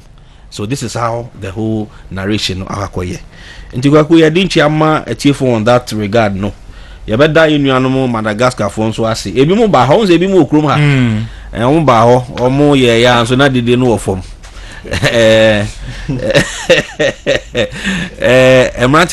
but we think that the team should be maintained for a longer period in order for us to get the best out of the investment, very huge investment on Mampeni the Asha Sports mu ewa Ghana ha. And kwaku me say dey no ebesi. Okay. All right. And my so we are saying meja enkrofo bi so mo ko demonstration say na kwa American and then won seven na obi e ka ho asem ma che say confusion crazy omuntem a mo di ho ayi a demonstration aye kwa ye say ma e kwan enfa arms enfa nye demonstration there am say nyanti bi kran pani se mo Ghana hasida ma enfa she enfa mfiri o yo wakumi da say I think say ensemi shase boy na wotwi ya shase nyina no yenuano mo mranti a ne no omususu se omo wo adwenkyerɛ foforɔ efa ekwan a oman no emu asetena ene enkitahodie esitie mesusu se wo mo wonte ase bebre nso se oman no emra ewo oman nim aide eye adwuma. Sometimes so ta brofu say test the laws we could hear the laws of Ghana wo mo a eye law students no so person who could read the law one of the requirements and say obe purchase a whole box of the laws of Ghana. Emre wo Ghana nyina e wadakam say oto a emre ni nyina wom any the all the abridged ones and the keka ho nyina is a whole box of laws of Ghana. Now laws of Ghana no do so nti no na yakoye ni panso nti no e wo mu a obohu se obi timi dan ye bi adi na ye afiyante ye ho ase nti wo behwe agencies a ye involved no omutimi bopin wo machi ekọ emranim ekohwe se suban bi sei dadi a ekwan ben ye de faso se obi edan eniye bi sei adi a ekwan ben na ye de efaso na ni nyina o mahwe I believe in the legal system of this country. I believe in the security of this country. I believe in the leadership of the country led by His Excellency the President, the Commander-in-Chief of the Ghana Armed Forces. Having all this belief, no mami ahotoso se Ghana, and he say, no matter what, no matter the decision, the plans, the machinations, and the agenda of any group of people, no, me da, because me OGD say the security services are doing their work, and that they will never fail this country. Some of them fail to understand, say, individuals, and they call for me the security services. So will be a police commander or busia, ne yiri nye police ni, ne ba nye police ni wafa nye police ni, nasi nye police ni. Nti ono sa police ni ba akope no. So wa nye na dwuma yie na oye nesi o mani mu a. Ne yiri ne ma na busuafo nyina ho be den. Ho beka. And so they have an onerous responsibility to ensure say the oath are almost aswear to safeguard the security of this country, utmost a warm agenda when they wake up every day. Luckily, those of us who are friends of the security services, they are always very happy when there is a positive feedback. Look, Ghanaians are with the police or with the services, I can assure you that. Ghanaians are quietly with the security services, empowering them with information, plans, the secrecy of any man they are very much aware. And so can, of course, it's a democratic dispensation. Now we area near Sababe Kase media freedom no I say Nasifa afidu baby entiase. You are giving an permit omubia to say omo kasa fire. Most of the things they are talking about, of course, are all geared towards nation building. Now, over building nations, what Masa Enyantokwa, you have all the platforms, and a power story. Oh, Chirawajin, and we say a bay, yet the way to her bay, way for her, and yet we are in say, we yet after the Bakubi cried there was a day. Just our bonsam, they want the good of the country, fine, but at every point there is leadership. Abaya Ghana fangasa to abamano. Ewo yemra no chese abato odua ukochire wadwen mepe we leadership we no maba enunti na in Parliament of Ghana today ya were MPP 4 members of parliament, ya were NDC 4 members of parliament. In the wisdom of the framers of the constitution, some leaders we but together to think about the welfare of the country. Until there is no way obi exempted out of the leadership of this country. So what you now say, despite all the leadership setup from the presidency to the council of state, the vice president, judiciary, the legislature, now so we say when you any channel, okay, to address your concerns as a Ghanaian, send your ususu say, opese Ghana no ekwa, then it means say any adwemfo for about you. Sadwemfo for so about you dia, emra so wo ho a sadwen no emma ye kra no it will be interpreted to you. They will interpret it to you say adwen na wafa no esusan so a ede bebeni ehun asotwen den eni. Kwame, don't you think say ade emrante na ye no eye to say yem provoke the security agencies na yen take certain decisions bia e bi oyu ne bra because media sana me hu no adeti na be ka say ye koy demonstration ye de akonde ye beko ye beko akofforce GBC ni akwa kasa meanwhile say nipa ye nipa e ka say 1992 constitution no e si ye tugu ni ye ne foforo. So are they going there to declare say 1992 constitution no Oma to Ghana? And can you imagine say a nipa ko GBC no mkura tu say omo kasa? Have you thought of all those things? How it will look like say a team movement TV say ya na mranti eba chogbo ni kura tu anan kuntima na say kan na ewura ha na yesi ye bekasa. Since when? And I start this kind of demonstration and sani yetimi ye nation build na even when Kwame Nkrumah no bae cooperative ponum kra ba ya na ye march ekwo hwan no it was that how no mo yomune ma na Kwame. Well, I think in all honesty it is getting out of hand. Now I will always give kudos to the security services. Say they are up to task. You see, Obia wo ekwanya ofaso ebe se odiji edi anase enipe ho no. You see, people are doing all manner of things just to get following. Sometimes they do not think say that should be important. So I'm saying city. You will nipa bia and ye bo mudia ye kai wo for their impact very positive on society. Some only just wrote. They were just writing keke. They never even opened their mouth. Abrantie bi wo Senegal. I think he's on TikTok. Yeah. Or a comedian. A comedian. Oh, no, Kasada. And so you see the impact. Yes. You see, and you know, one woman is to say, this is how they intend to go about doing their things. But we are also assuring them, say, you can't eat your cake and have it. However, whatever now, Opesa possess arms and so there are prescribed we say checklist you need to pass through and so why you cannot just wake up say sorry no, even the Public Order Act can say yes won't mean demonstrate with arms. Of course I think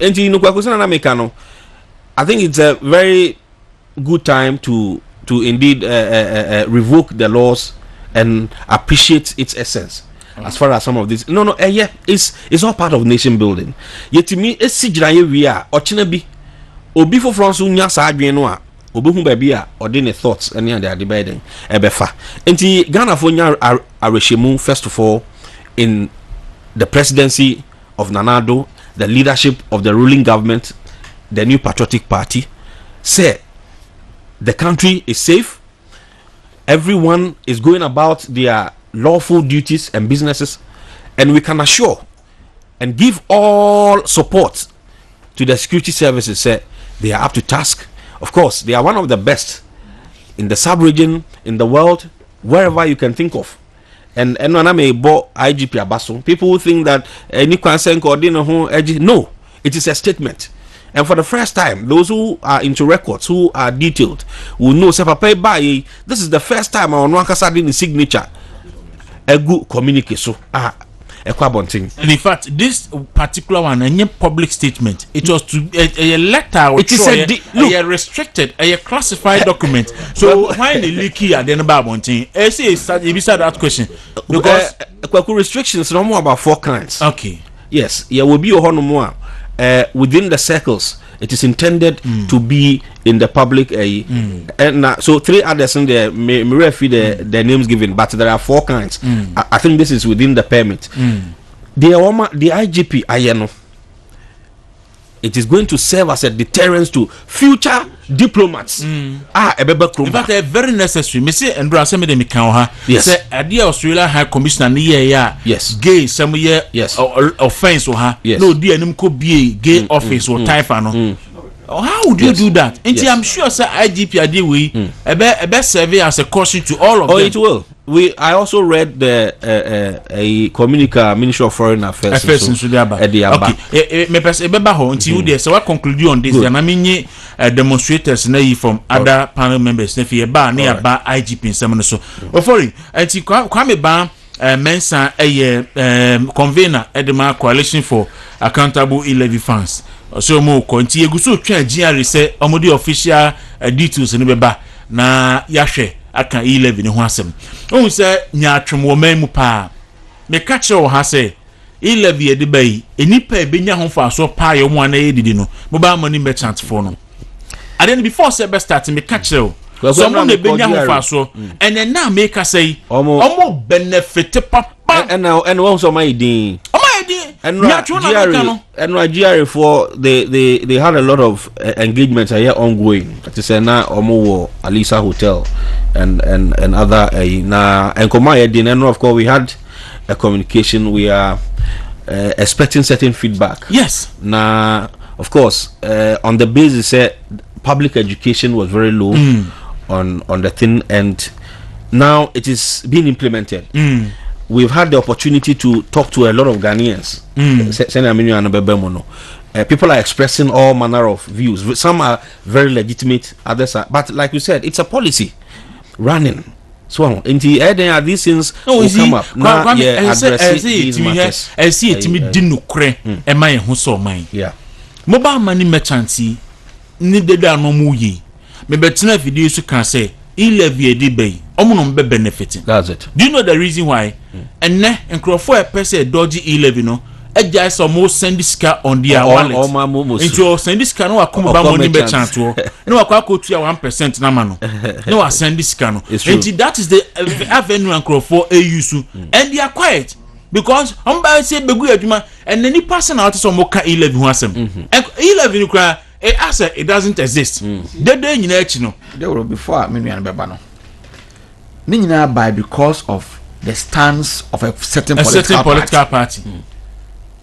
They knew what the e-levy was. Yes. They knew the benefits that it would accrue to the country. But Abrone Bayent, you know, the NDC had a stand say, "Dear Ebeye more minor cost no, Peniso."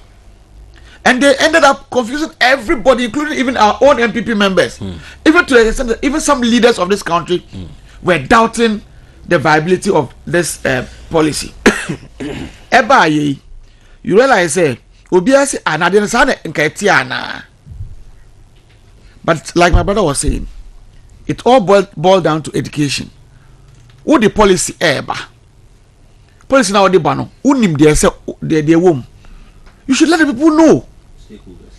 What has here? Have a stakeholder discussion with those who need to know, and let them also go tell the people what it is. But the Jama NDC for.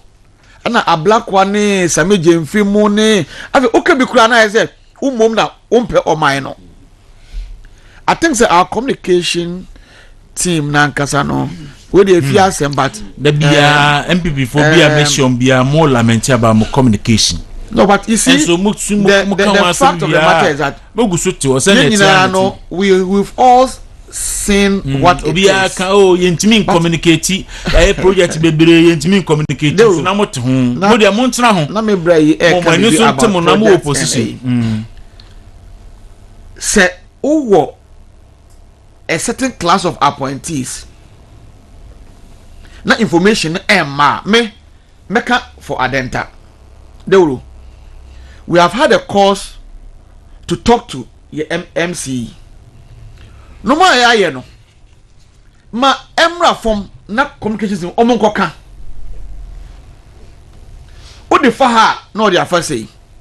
Na say you realize he say the MP we have is not obia owa aban mu. The party wa aban mu. What does he do?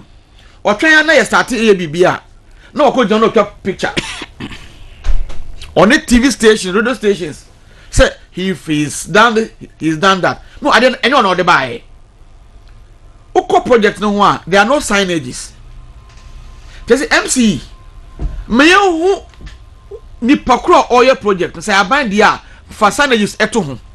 Over 6 months today and over. Yenye.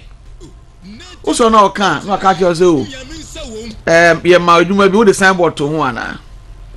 Is that a response from a responsible MC?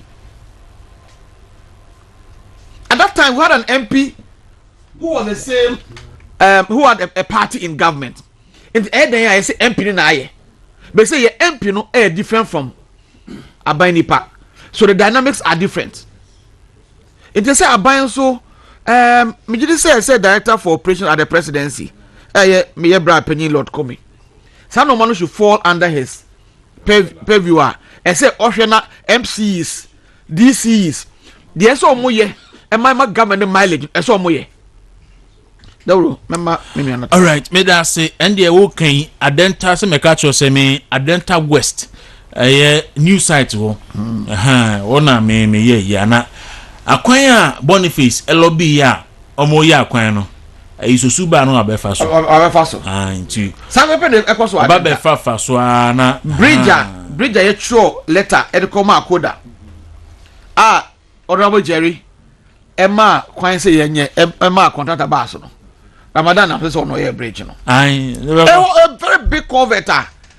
linking two communities together. And so MC mumu MC for nankasa Madina any adenta MC no ase omo nkrofo ya kom ho asem dodo adenta Lankantana Madina MC ne se Madam Sandra Bibi president any adenta MC president MC say ye say ye ba kwhwe na ya confirm omo dawo adwuma no so de so mo sorry because ase nkrofo ya bombudin dodo MC Madina no enye brofoka enye brofo asem na debi we have the politics aspects of it.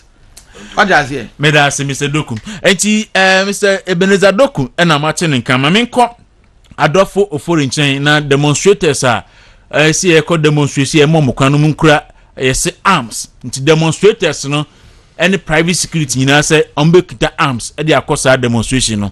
Ye kan arms nso dia wa asem anitua. Enti mamenche ominia.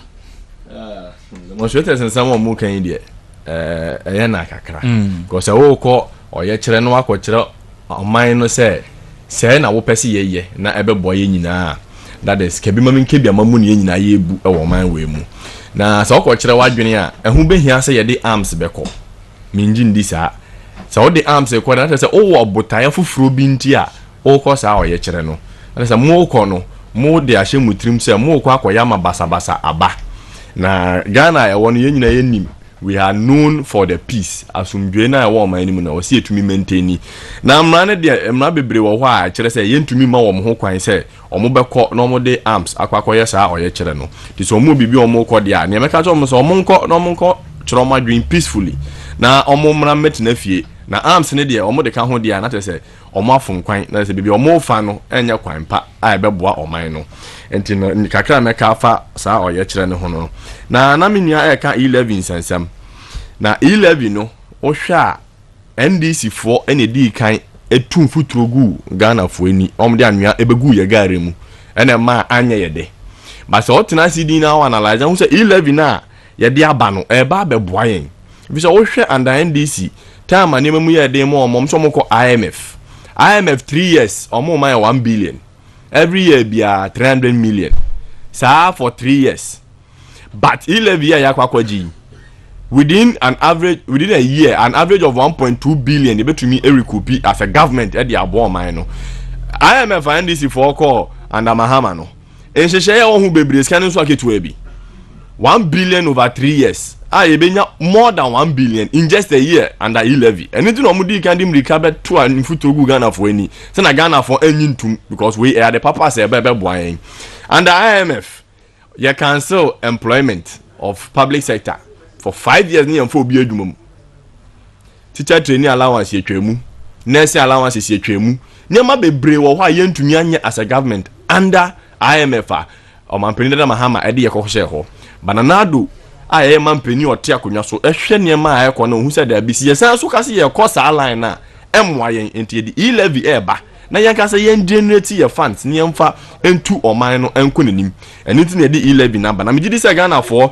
ye enrollees policy way Ghana for nyina eni agye ho nyina edi ho adanse say enye huhuhu say na NDC for no ema ne ye no me say obi pa no you be try to Facebook say 11 enye hu sa and I'm say o afi na mo realize because sani enkrofo kan ho asempa enani pado say kwan etua 11 you see sana minimum ya adwen say government entimi communicate during the lockdown there was a pilot of this whole 11 thing because Sabrina government the ba say obi or send this less than 100 Ghana cedi no money attract charges bia mokai yeah enti ba 3 weeks no sa de no course a enam omutimi hu say about 40% of Ghanaians send this below below 100 cedis in a day. Yes. 40%.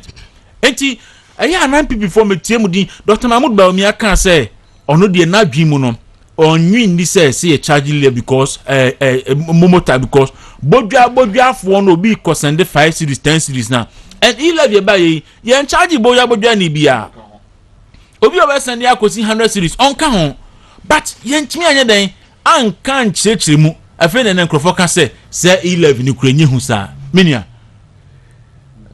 ya entretremu anko fomu ye entina akoba ne sa na ohwe ade ni din a so ohwe ye per capita income head e wo Ghana So 150 cedis a day. So to me send them more than 100 cedis a day, multiplied by 21 days, that will give us more than 2,500 Ghana cedis. Now that's unye bia ehia wo. What the ho?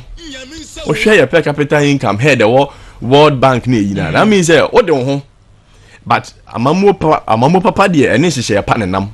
Ti ye hwe esa na ehu se ye nkrofo dodo na eye below a certain bracket no. Enye si ye massa charges we affect them. No mo so atumi toa omo daily activities so. No mo tumi ye de wo so omo ye. Enti ne so hwe hye ye na wo send below 100 cedis a. Ye nte wo hwe. Wo send 99, wo send 50, wo send 40. Ye nte wo hwe. Ye nyina ye di adanse nipa ahe. I Ghana for here and every day bia or send you be 150 cedis 200 cedis a day. Then you him say do no any sa bracket nim. Yen conform mo do mo ho no and a send 300 400 500 near there. But yen no more ya was yen there. Ye 50 near 80 near 90 there. O man penny na nado adabro manene na pam for no o mo de hye ya ba te say we will not be so much affected by e-levy. Na niam etumi akọ wano na yen nyina so ye ho atoyen. Inti no mejidi se ncheche no ye ma ne kofom a ebeboa ye pa. Okay babna na ai demonstration yesi brabe demonstration o ba fatu wo hammer obetimi afa wo AK47 M16 na se ni nyina ye arms na fa bebo ho ba na be demonstration menya me da se mekoye no so but answer na mekoye no so na menya yika assembly about youth and sports say yen sema ye kan enkoform unim say the former youth and sport minister Isaac Isiama time no was no ye started say ye develop youth sports center of excellence in all the 10 regions. Yes, I'm telling you, ye see 5,000 seat capacity seats youth sports center oko eye ho water region no mu see ye oko eye Koforidua eastern region no mu see ye oko Azim eye western region no mu see ye oko Enyinahini eye Ashanti region no mu see no oko eye Dunkwa Onofin eye central region no mu see no oko Doma eye Bono anase friends friends Bono region oko eye Navrongo upper east region oko Yendi and northern region oko Wa upper west region. You see 5,000 capacity seat. I call it a mini sports stadium. Yes, sports complex. Yes, in all of these regions. Now, so nipa do say they can't want them. When you only say covered by na do all my a year even timemu for all my free water and free light. Now even a year or more the front line nurses for no yet or more if anything yet. Tax at the end of the month. When say ni pay biya juma, basic salary better tax at the end of the month. Yeah. When say yanti omo tax, there be. And so when him say, a year for the first time, a buyer fat to honest no say, apart from a year hospitalities, any other industries are covered. I affect your mopano. One of the industries are covered. I affect your mopano. The sports. Because okay, sometimes stadium cry, bobo cry, obi anko. I was chairman for the relief fund. Yeah. Bobo cry, obi anko. Aban fatu ono say, otuya all sportsmen ka Ghana. ABC wada. They were being paid 1,000 Ghana each every month. Where your mama can say bo. ABC or Ghana hada. All the athletes. Yes. The elite athletes. Yes. We aban enyama oye say Ghana for apart from timemuni bi amema no free water free light and at the end Ghana would say anka uma it's the first time the first time in the history of Ghana ABC that and I'm sure even in many not even under Kwame Nkrumah yeah in many countries yeah we akoso before to about yeah but people don't say the champion this. You see, information anywhere. Debbie, I don't for Nabutra me I've been in this communication for years. Don't know they are aware. 2016, way back. I started with Sami JV. Yeah. So, way back 2010, we handed over to Nana B. Satan, I'm a test secretary. Now the deputy CEO for National Youth Authority. There's no answer. Okay. Nancy, your call. You see, you remember I've mentioned this issue this year. But the thing is, Senia no. We don't just mention and go to sleep. If a section of the communicators are mandatorily to hammer on, what would they make sure? Okay, because what can I have mentioned it severally here on this platform. How many people have taken it on board to also champion the same cause? You see, it's like we have a lot of achievements. Yeah. So how are we serializing them? And for instance, sectors, various interests. More appointee government communicator in charge of infrastructure, government communicator in charge of legal and government communicator in charge of economic and planning. Minimum Richard Asante, one government communication director in charge of infrastructure. Richard Asante, election or one of the national executive elections. It's a question on American. Waku, you see,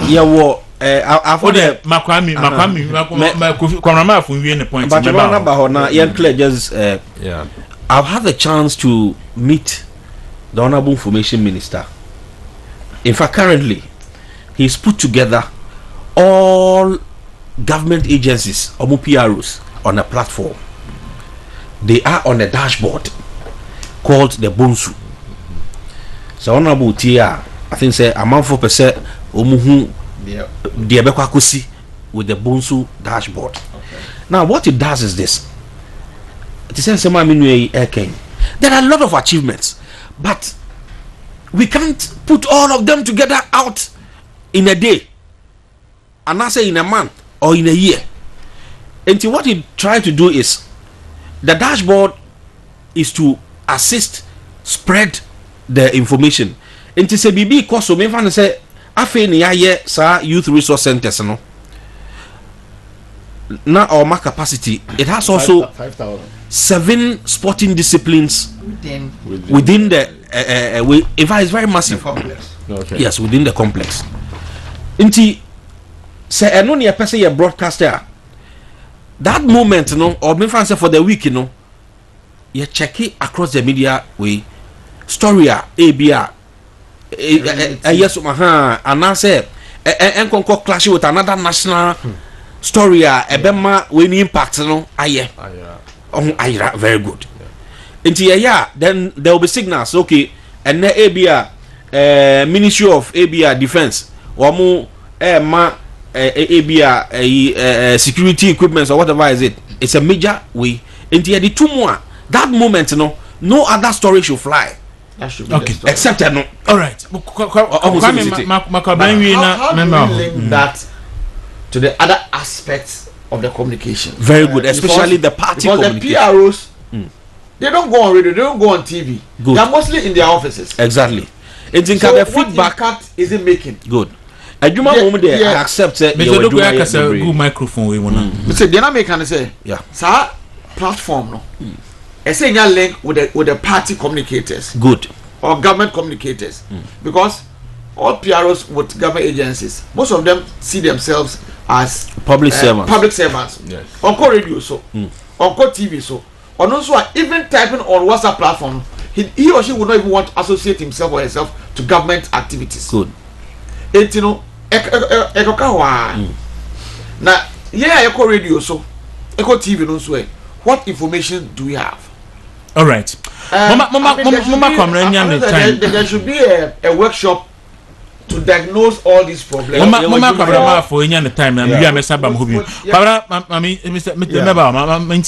and they're not making about the sports ministry. Even apart from a year 5,000 seat capacity at UC World, all the 10 regions are mobile. Unim say you buy AstroTurfs, you see 29 AstroTurfs. Yeah. So it's more than that. More than 29. Yeah, but Munia were 2 AstroTurfs.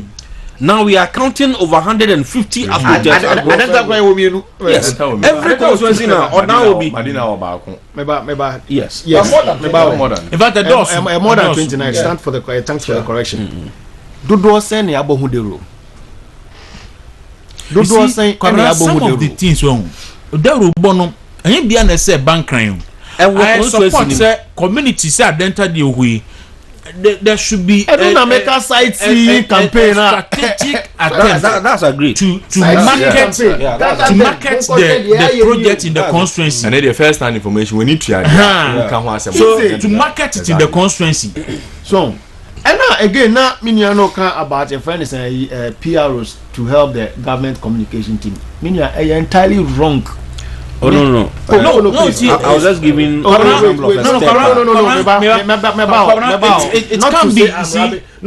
of correction. Not to come rubbishing what you are saying. It can be because the PROs they have the information. Yes. So they should release the information to the communication team. Very good. Very good. Mami correct me this. I mentioned a minister's project. If I don't correct, I'll finish. Then you come in. Sir, you are not. Money. Why? The attorney said, thanks for the correction. Yes, it is too hard for me to say it's entirely wrong, but we should try and they should try and more or less measure the government communicators. But you see, people often than not, especially with the NPP members, we complain that we are unable to communicate our information to the grassroots. Nana, we could do we NPP nina utie mi anopeya. Can we say ye fruitia? Ye fan boy friend say Tuturubentela. Ye fruit pine. Fan shaben. So ye fan shaben. Nipa na oye communicator wankasa wunim say party ni bae abemu no nipa we mu before party ni beba no we ma na eka de aban na ye sa nipa no communication ye ntwaka minim say bia mo de atwa mo ka mo pe kakra ma me ye ntwaka inti what could you do time ye wo Ashanti region me kai pa ose FM the former Ashanti region na mayor Kodobonsu sa time na afena minia sami munya ye school unim say sami we school na de ne ko share KMA as a PRO yes we school na de ne ko share KMA what the guy was doing was that your money free roll e won the office okokoye radio and TV program we are no akoye the office program at the end of the day enya ban na de be man is ka eduma no ye won the office no etwia ne ka. What has been the case of most of us the communicators? So when we anko frɛ opening bi amana mpushi kakra ma wa wan hwa de ode beto fu ekura ba ne kura na yedin de ode be research. Look, communication is about research. De ode be research kura e na yedin. PROs, it is good they can help, but senana minue eken most of the PROs enye government na de ne ko ho owo ho obu wa ye aduma yes sani pano owo NPP kura na kan who say he is not there to serve the interest of the party in quotes, not the government.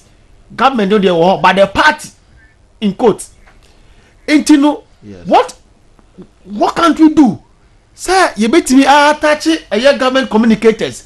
Ebia uko a firm way or a PRO or not a PRO ha. Your money free roll because who chief executive now? And ne ye buy ye when you want be chief executive. Who your chief executive and him say ma car free ye tofu e ma apart from fuel kra na ye san stock o fridge mu ye twa o gardener e twa o cook kan who says aban ni composition sa enyama we adodo de nyina wunya biomo it who chief executive no it should be in your interest so be making sure say nyuma kese a wo ye in your sector no apart from PRO no wo bi so wo aban nim. Oh, you're part of the communication team. Making what for the jumem, one money free roll kakra. Oh, yeah, a jumano, or Sansu Wakwenya, Eden, Esanko TV, Suko Radio, Suko, and Sama, yet the air coswa because me want now for Bebrea. No, me a part of the communication team, but a buy ye, ya form with jumum. A jumana ya fano, a buy now for now, coach, TC, only say, ya call any I found with memo, intimate raw money free roll. Now ultimately still don't play the role as a communicator. No sounds when they enco the juma. Sandy Pano, ebi a manager or shana no manager near NDC ni. There is nowhere manager never shana say call TV so call radio snako kind people want them. There be it will find the panel juma mukrano no one shut down for the pan coach CEO and say look this is one of our own. Give him a free role. edwuma no mimi aba edwuma yenya ebi obu okra me mbo edwuma bi din edwuma bi wo wa the whole day kro omunya hwe omukọ kan graphic no ma be fie no kware omukọ kan graphic no ma be fie me say obi edwuma but ye fa ye nkofo e wo edwuma na wakọhye ebi a friend say one discipline ase ebi a monitoring evaluation no oni role on say ebi a oyan say oba office no upon oba 8 no upon 5 communication if it is not consistent you rust kweku what did them kind no communication so one ya consistent o rust because say enawo nko ochina nko over months na nko a etire nya bofre one revise wonyama every day periodically urebe fi because look most often you call communication as a share platform sometimes even topic near the amount NDC and other panelists will come with their own questions to come and answer there ebi ameba beke education wasem then the person will come with ebi security obi also you concerned with security onya som no ka security as my host no kra obeka say overflow so I say it will communicate no so we no be consistently we are abreast with issues or security you could also equally counter him one show obeka then the person will carry the day okay mo pon obeka just so na say mo ko APP for kra mo ko na mo abemba still you are not able to communicate you think say a communicators no ye form edwuma ye form ko chief executive ni say this is part of us mo man free road no onye edwuma because who see you no kan who say when now be obeka de wo ye ewo sector sa u free car u free fuel even accommodation kra no ye mo accommodation ye ko position ani nyina bebo o oni communicator no ba be ye pe afo be hunu no wa den wa fere Kwabena Mafo ena Martin ka movement in the morning on Wontumi Radio 95.9 and Movement TV. Patrol live on Facebook Movement TV ti ode o message ebanso na ya kenkan e dia mam. Just ababe say obi esu about communication. Obi esu Ousu Kwabena Isaac say are you building a country or party? On the question I will be saying, and Richard see do say and so a bonism and Abdul Jabba say great show Abdul yada say for a message out there but to bet me do the Abba na ya can kind of mom. It is a party no a party for let me identify the problem there. I reach na mum per solution. Being party in penny for be brema baha.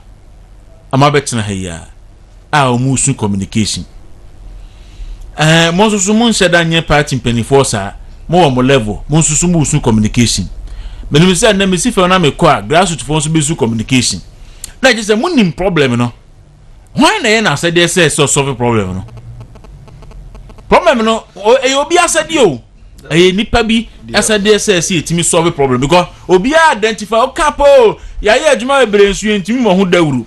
Enti adenti na muntim mo ho dawu ena me kan me nim sa ban ba power yete ye ma government communicator in charge of infrastructure na Richard Asante Eboa eni yi Herbert Krampa or Krapa as government communicator in charge of legal and VV affairs eni yi ehwan na ba hwan na be so eni yi sa ansa na ewo the normal communication director eni the deputy sir Jennifer Queen nom eni omo ekanka ho enti adetina still program kana no hemo communication egusu ye problem adetina still communication egusu ye problem adetina still nanu bi me ye proposal bi ma opani bi ameka chen se ujafo okon all the regions enti muntimi enkohwe show host fo a omo ye monkrofo empe even 55 in all the regions and create WhatsApp platform and for muso na ade achi a yentimi channel certain information and fan command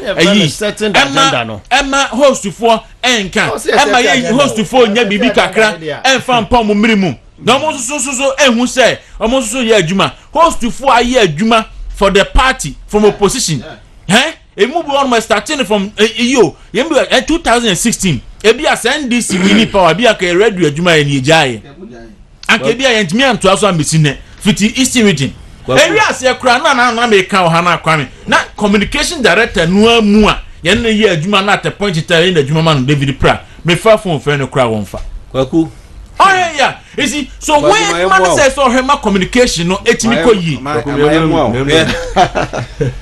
When I started communications at the constituency in opposition, that time no yani Perry Okujeto yani former deputy finance minister Kwaku Kwatin Omuna na spearhead Honorable Sabi na information minister at that time. They know omo yani say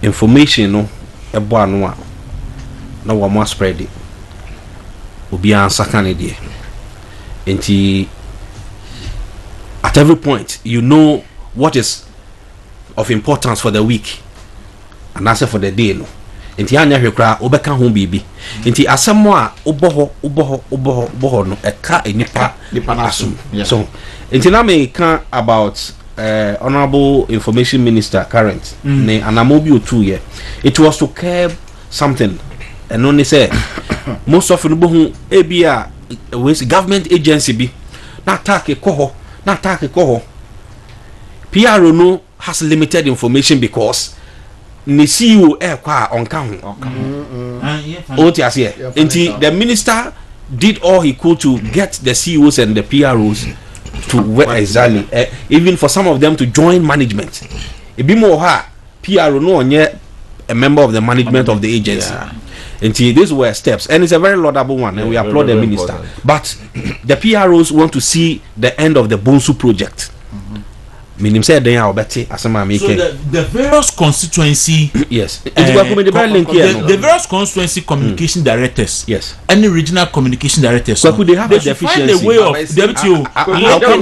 linking them with the PROs. Also, there's a very big problem. They should link them with the PROs. Yes, assembly how do I? Say mostly information service officers, you know, and PROs for the assembly. Ideally, so MCs, I say use yes, the constituency communication directors, no, and kitahudie bene domuntem. The whole thing is this. See, we are in government, so the Minister of Information must double as that of government communication and party behind the scenes by way of director of communication for MPP must work hand in hand with the information ministry because only they could have the latest and accurate and most dependable information into onya the order government there or the year now was sending party for also their more. Near the man director of communication so I was say call across the country. And who beside me how I can't tell you. He must have a means. I beko a whole no near to Truben to Nubebe mu se won share no man now so go about to Truben to back to send information out there be of me kon say. A whole no master me can no has to say. That has become a blockade. Yeah. As far as the party communication is concerned, information no. I follow a particular guy on social media. He is supposed to be the lead person for ebi am born in here be no. Ubohu anapa no the pictures about to the Facebook. Enipa too and I like it. How? He is supposed to be the lead communicator or whether he is in charge of putting the communicators together or whatever. And his life are just two. Me, I'm telling you. Me born in there but I'm not interested in that. Yes. Now the thing is, picture now they have to social media no. Masa, ebi media metiasie. Yeah. Ebi amate. But any pahina ene no chire wato data. Ansa no wako social media no. So let's put into percentage we say how many people will rely so much on sa e ho na wote no. Masa, let's break it down. And then information centers, the DCs, MMDCs, now Masa, all over the country. Nanka information centers, you money omonya baako. Communication for war constituency ni mu. Ene mu rotating kakra ahomachi. Baako bi wodan of a crime or adwuma papa. Na no say Monday e din komo bi wo ha. Na me ma call project 2020 before the election me call dom kwabenya.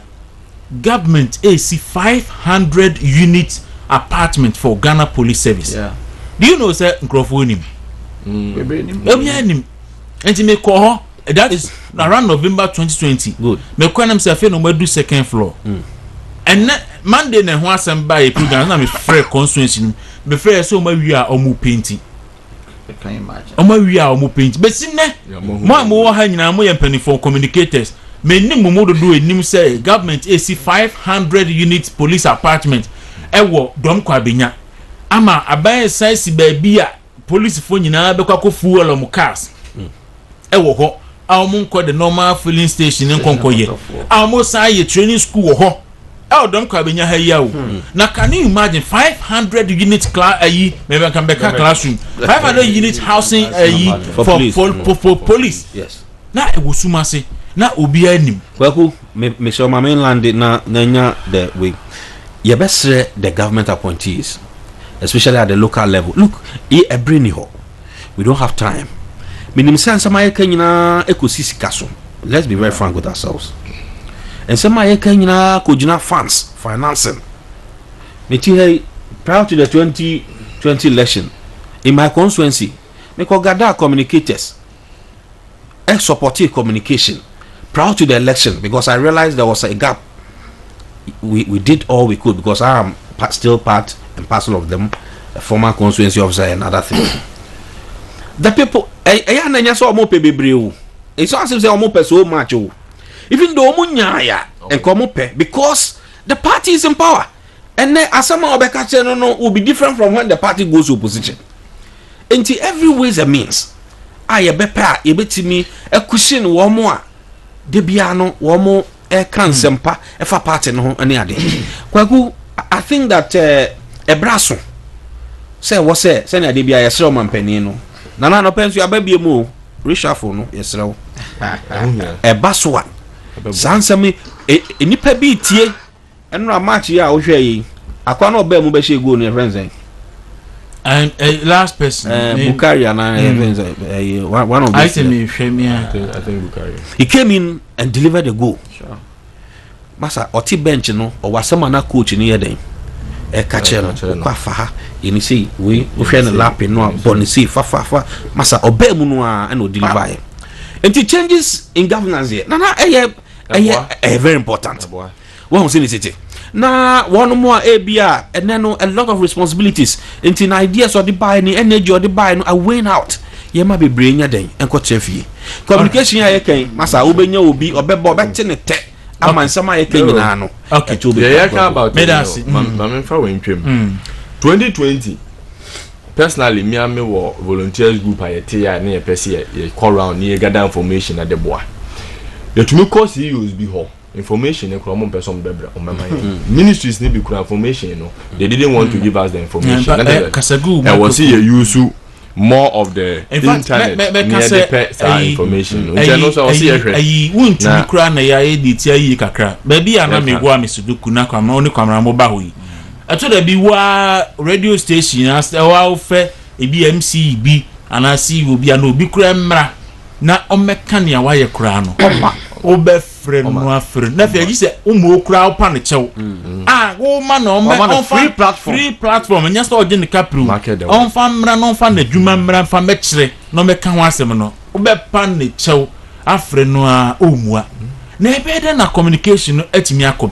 typical example abra Dr. Mahmoud Baomi akọ Ashashi University ekoye lecture on digitization owie ya pen na philosophy su ko achinum si fam amoso Dr. Baomi o twantro na ayi fiber optics ye le nyina jomama na le ye city en le sa fiber optics na ko be de na obegina aka se obesi and obi ID it took Dr. Baomi himself to write a memo to communication authority say mo release data to me the number of fiber optics ye le o maimu and the date at which ye were done.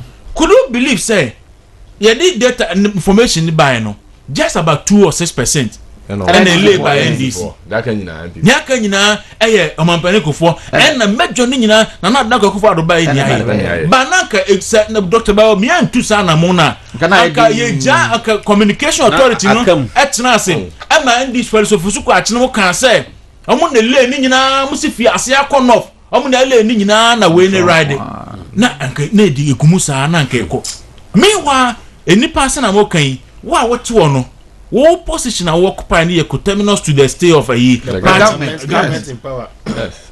Because you free so also enjoyment regime no. Asa. Yetumi ko ho akọpa information. Normal ka kire say yen control letter head dem famra. Answer o mo release ama yen. Yetumi asa na ma we nyina but ye be ka to say ko ye be frɛ oni de amawo. Ye twen ya na mma membo any particular place. Ebi mo kura de yen sa ko ka information a ye di ye adwuma no. O mo tumi frɛ yen ka kire say ade ne ye use o mo information. Meanwhile, projects are more undertaking. No, your projects are undertaken by the government. As your country timamufwa, omehu unyuma pa abain aye. But some of these CEOs had a problem. And this is a mini anekano. A drew mrana, a bimo, a green or mode buy, but I am the support to government. No, on my bre.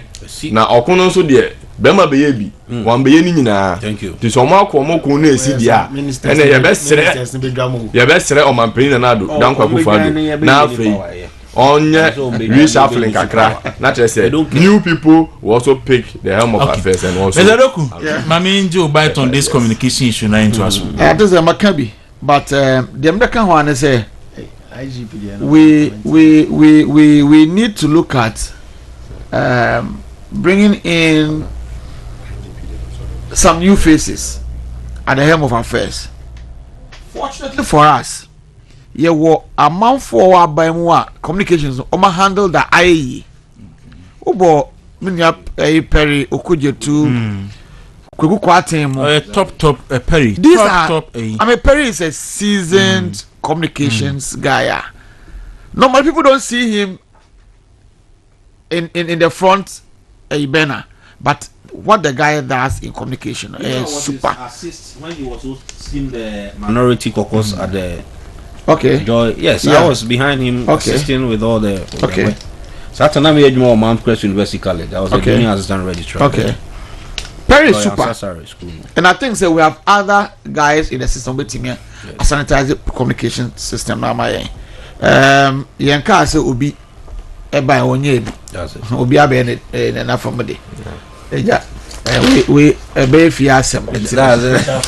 All right, Madam Asabusa, movement in the morning and Amasun Egusu Amutie on Wontumi Radio 95.9 any Movement TV live on Movement TV midin at the Kwaku Deuro pe Deuro so on Facebook so obetimi de o message aba na ya kenkerema media masem yetia me say oyare na se wo ko hospital na doctor timi diagnose hu yare ye wo pe e ho na ye the first point utimi ya sa de ni wie pa wanya yare sa wie because ye hu yare no a ene betimi ama ho aduru na ho ato enti woni ayi oni government ministers kasa abaya ye adwuma ntimi mahu dawuru oni MPC kasa abaya ye adwuma ntimi mahu dawuru party general secretary abaya ye adwuma chairman regional chairman obi eka ayampa abaya na ye adwuma communicators nso somebody dawuru so kasa abaya ye adwuma abaya ntimi mahu dawuru enti na fe hwan na ekobo dawuru DC fon so kabi hwan na ekobo dawuru no mesu bi di dawuru ti hwan na ebebo dawuru no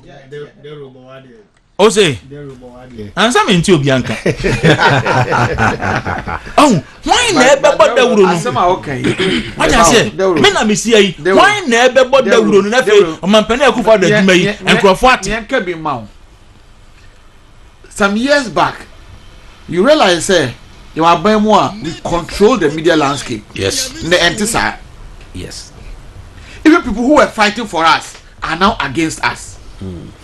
But me now they say what is and the civil society for say omudi etu ko demonstration and nkrofo bi so omudi etu ko demonstration ye nya civil society group bia handle some of these things.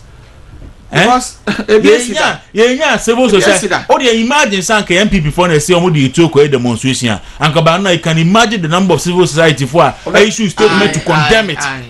What I say more over concentrating on mohomo ni nipa kakra bi ni nema kakra bi. What I say Kwaku we can sing and I will be sending me voice. Did you say after July? Munchi na will be sending me voice. Or say if you so ya to the bia mo ba na mo nsembo no ma mo kan dodo. Esa na mo ma enkrofo hu if you 17 dey ye fa na aka ni to na ye ntwa so kwabra aka ebre no be se simadu no na ye bepon emu ye nipa nan te be che ni simanum we de me de bre beton na IGP ne high commissioner no ensemo aba any other issue person touch na fe yenko 5 minutes mini ameda wase IGP ne friends high commissioner na melinke friends ye demonstration mini anu pese omo embark on. First of all, you see, IGP mebona baso because sometimes what's not say na de energy nsem we pe no afi untimi nkan wasem bi o kan wasem anya ye o hwe eye high commissioner Twitter ye na what was the intent then an eshim Savamawa have been arrested on his way to court and a whole lot. Ghana one arrested no. And Eminem said even in his letter he made references to eminent people more Ghana arrested in his time. Me I mean yesterday can ho church no. Also court e could try and find. Meboa. A year the MC now war central region Takrade. And then me look at what view. I say reinstating no. Reinstating no. Well, I'm not aware. If I thought tonight fear court to any ade. Okay. Messi even opposition MP, former energy minister Emmanuel Kofi-Boa, ono so yeche no. Ono so yeche no. Road offense road traffic offense. And a ban is no afi e mal decency e buy because obi abehun say you are not above the law. Even when your party is in government, you are not above the law. When you know so I didn't hear or heard the high commissioner made a comment about it. In Kasa time no, I was saying Kobo police for Abaso. Nanke Ninkabe Nanke also the woman is being objective and candid. But Oko show bias, Oko show interest will be as a man. I'm told say the guy has a dual citizenship, both Ghana and UK. Yeah, Oliver. Yeah, or dual citizenship, both Ghana and UK. So was that your interest? Is it the case that Ghana for Kwama on here? Almost fa UK mra at the top asa. The omope. There be who will be man swa. There was a way say ubebu ne mra or the bo ne mane bra. Na who's we taking note say wa hano who high in a mission. One ma so have a conflict resolution. Mission na wa hano was then wo hwe so na ye ni ye. Na ye nuanu mi so mba be call demonstration. Uhwe din e wa ha ye okateche FIFA mensa. Captain Gosbrain Smart Captain Smart Benjamin Dako and Oliver Baka Vomo. About 3 of them apart from Oliver and confirm in your sign pan because Captain or what a friend Happy FM. I used to go there and he's a friend. Yeah, a FIFA. So do you aware? Yeah. Friends say Captain Smart and so sir. And Benjamin Dako. In fact, the popular name is Listowell. Yeah. Listowell, my tiny program will cry FM pan. You know, me I share young men. Minimum. Now, I share what they want to embark on. Now, me raho as an individual, and as a youth, and as a mbebuna. I aspire say at least you live an exemplary life. Others will also learn from us. Now, among requested from police for no Ghana for Muntio. Among the requests, in fact, 5 different requests. I say that the demonstrators intend to embark on a 3-day demonstration starting from 4th November. Jedi can say, 4th June. Jedi can say, Andra Mitie Oliver, a friend is in city. And he was giving reference say previously who stated say over by demonstration into police for police for permit. Emma they arranged to meet you and also support and guide you but one ba. And the guy stated it clear emphatically say yes. No person of police for no say adanko that way. Look at this. Are we serious?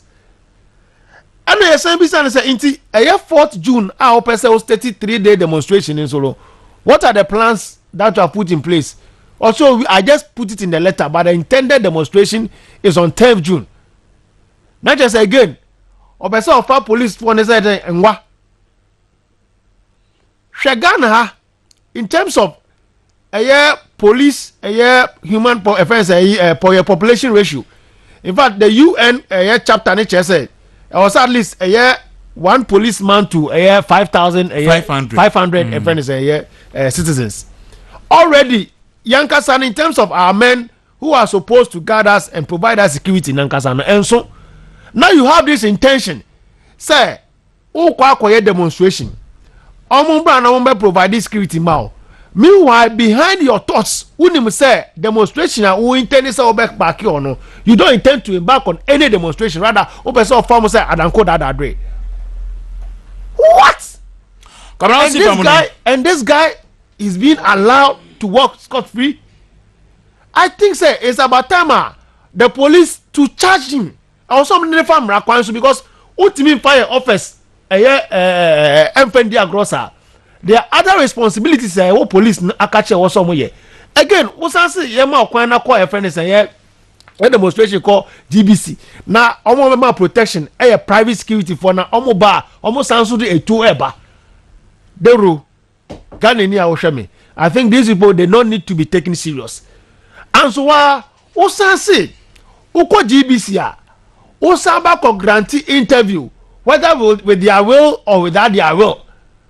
You are going to grant interview because you are a Ghanaian. Now do you know, are you a Ghanaian more than all of us? Me so me a Ghanaian and come me person me and opebi a mefa airports. Nebia makon nanti na nto akọ planes as my den. Akọ plane e ba be tu as my den akọ but imran ma me kwan sa. Me so me a Ghanaian and come me afa me hwi ede me ho akọ e fe say Ghana Immigration Service.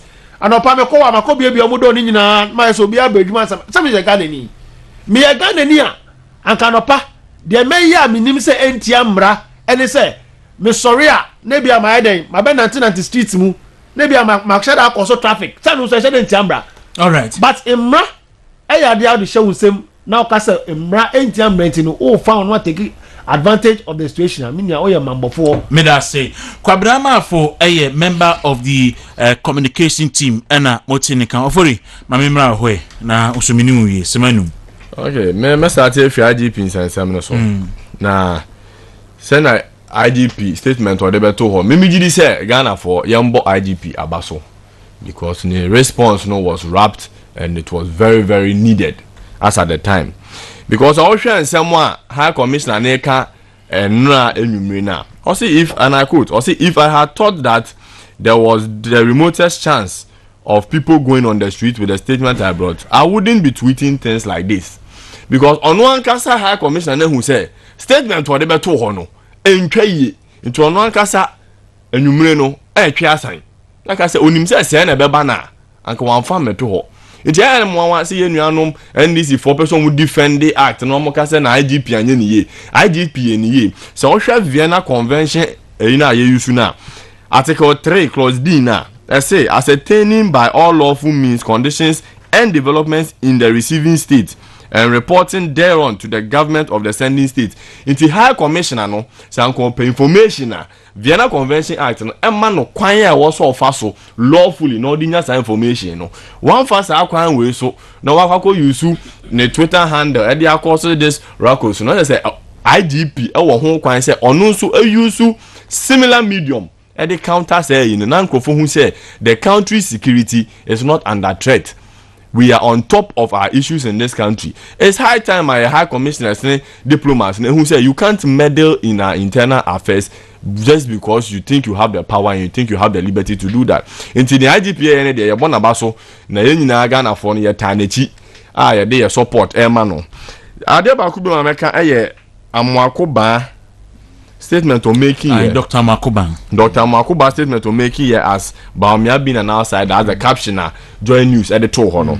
And all Tian Kumua, no person or Chalane say, see are two front runners are more pre debeno, Yera Alan Tremantin, and ya papa, Dr. Mahmoud Baumiano. And Kabeba, and as I Kabeya party no yantrasi, near my company for me anyway, and call Mutim na omo go together as one team. Either baako bɛyɛ head anaa baako bɛyɛ vice. No, that was a suggestion na Nana Kumia ye. Ɛde baayɛ. Ɛna ɔno say there be because Dr. Bawumia aye outside and why running mate for 3 times abe vice president. Obeye we kan obeye 16 years. No kra no nya MPP mo je ni mu.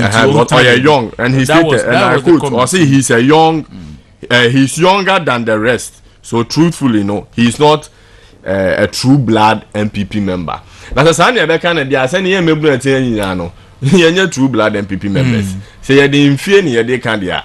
Ye nyina I say in mfie ne tradition say na nanom na sign party ni dia. Then they say German nanom. O say German nanom. Ka party na nko Northern People's Party. And then na ye be MPP.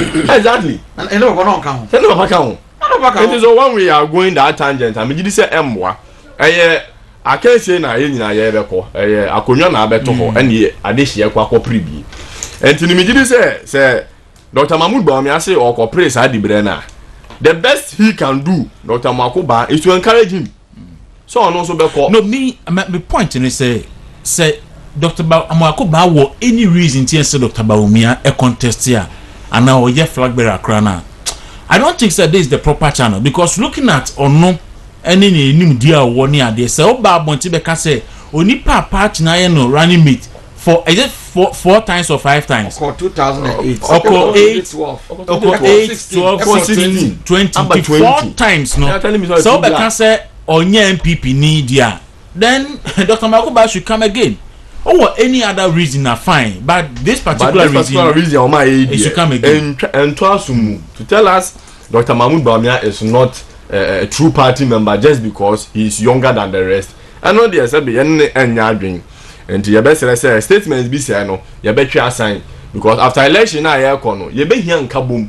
Na etumi dia kwa ko break 8 no. Na ye start kokon amount ye ho a, sa nka bom no e be ye din. Na o ko na mu ye divided at the front a. That is nkugu na e hwe ye nim no. Nti mesre say ye mpanimfo no so ebe holding on with such statements I didn't papa mu beba na nyina yetumi nko elections ada yenim yentumwie ni yentumi nka ye humbom as one political party na osunu kokoko 2024 yanko break 8 no. All right, me da city any abema Adolfo Ofori na Martin Constant Secretary wo Ablekumanov constituency. Mr. Doku, yeah, maminti we on IGP me jidi say the IGP here no idea edana kwam yaka issues on the Vienna Convention on Diplomatic Relations na the maame here no him say ntwa but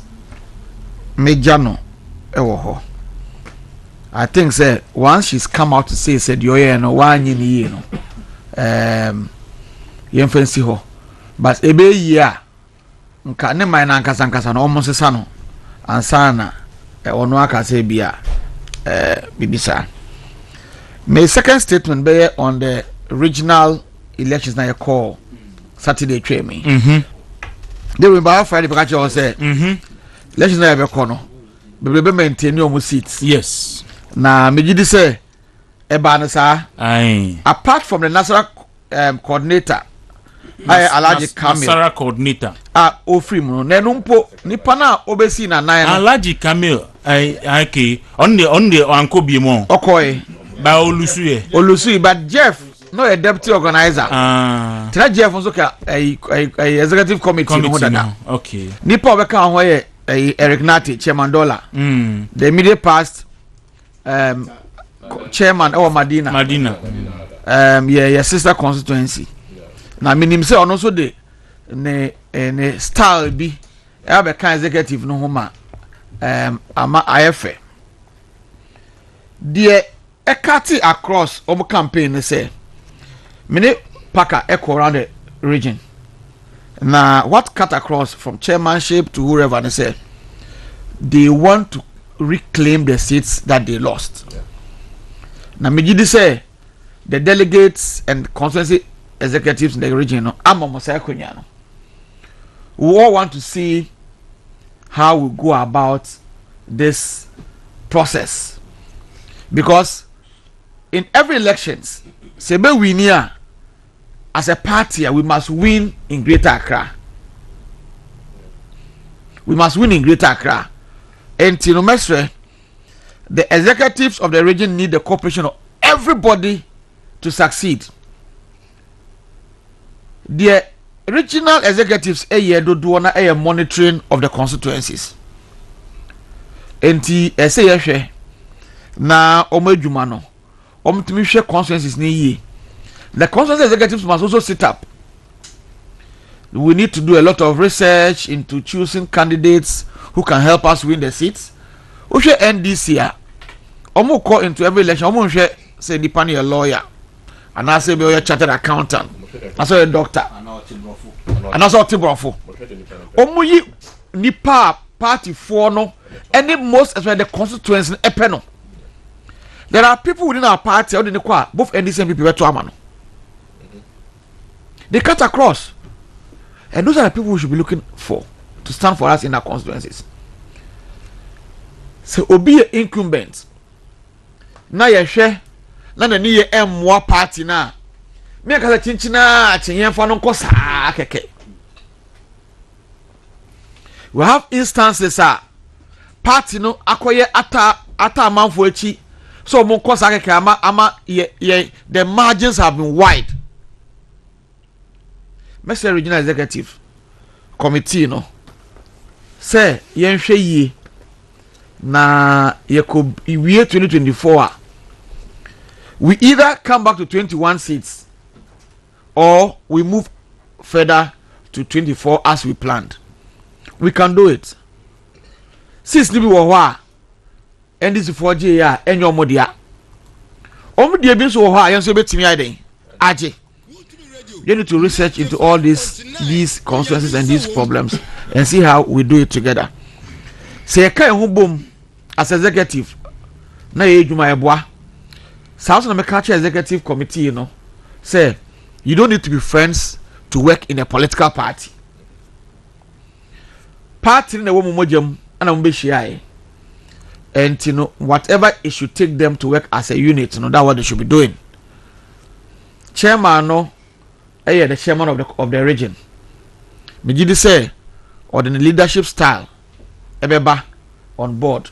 We will be our managing so many companies and so many institutions. We know his worth. Intina the Greater Accra to Abamano. He will put his executive committee together and let them work towards regaining the glory of the region. All right. Miji executives need. Minim so say ombe yedwuma bom as a unit. The youth organizer, Abo, the organizer, Prince, women's organizer, Ogre, they are seasoned politicians. And they can work together as a team to reclaim the region. Medase, Yere Benizadoku, immediate past constituency secretary or Adenta constituency. Medase, Mene Kwame, Ba. Yeah, Kwaku. IGP ni sense. Well, I think producer ama yenya a very valid information say Takra DMC you know or that fie. Oh, omo minim sana no mo ka so marry state no. Sisi ya papa ni so otifie nti mpacho otifie. No making can baby say yes here reinstate no see reinstate. They were doing the process. They were trying to work. The information about sisi ya no. It is info will be ya fa ho. Pay ya chi ni wi a picture chronicle for publish here But ama me 5 minutes nti no. Okay. Any kind of MPP communication no. I think say your boss were I know definitely people have done their best. And so we appreciate them. Party no evolves. So say baby I do know. And yet any or all kinds of communication at certain times and so on. To ABA a brand I do know. I was say a reintrospection of the best ways I bet to me are on top of the communication. As a man, those who have ears will listen. Na yenya yentimi breaki 8 no embom. Me call e-levy. Kwaku enwa me no communicate kakra. just a press statement gargantuan one pa boba a month after the implementation of the E-levy. And I was all over the premises of the GRA, picking details here and there. Ejumano aban kwenti menye GRA kwenti menye, but emfaso die ewo policy na so. Enti e kwan be ne be faso se ne be ya se na menuano mu communicators yi kan se yen transi na NDC fo enwurewura amanfo jade nko kan che o se wunya message kura ya tew nso be na message no obi na e cha o ma che we need to put our shoulders to the wheel to ensure say the right messages are being told the people as far as the E-levy policy is concerned. Kwaku me kwa chairman untumi be share aspirants or no call ni leadership, new leadership and the key stakeholders. I think chairman Esabasobo. Okay, Kasagu microphone. Go come that. Yeah, number 7 we went. No for no pay. Chairman, I think is a good decision in the right direction. Walking. Chairman, you and Papa. No being so. Yes. At yes, ma or same. Or same. I say friend Dumbewa. One who petition. There's the Sunya trio say. What's your petition? The Aban National. Wow. Say national for FEV binum. Election I have party. And TMO be the Bullion Van. ABC ho a stadium ho nation and I'm anopena me kan asan say ya to a baby when ya 3 so when ya 9 Jitu must delegate over 800 over 800 na say Dr. Takenedi nso biribinya enya one no say me say anopena me ne chairman no they tell say on see form boka ya campaign o de ti o no ejiri good crime pa no ti o si obi ye vote buy but wo say nipa no wo be gina ho kan say so be regional chairman every electoral area bia wo fi abrochi ne buy o di delegate ba kon ebekwa school abrochi na nya vote buy anya vote buy Kwagu what I say buying in kind mo de mama kwa me nwi na Kwagu wa because me can say chairman wuntumi me ne nkasa ide but me say chairman we okowia onkwa santimanten bi very good worry to ebia next time be obre but so we bad loser now is it what you are doing is say you are giving arms to the opponent. Oh yes. And now say Mahama Yarga ko say a petition special prosecutor say any investigation of regional elections in the secretary course.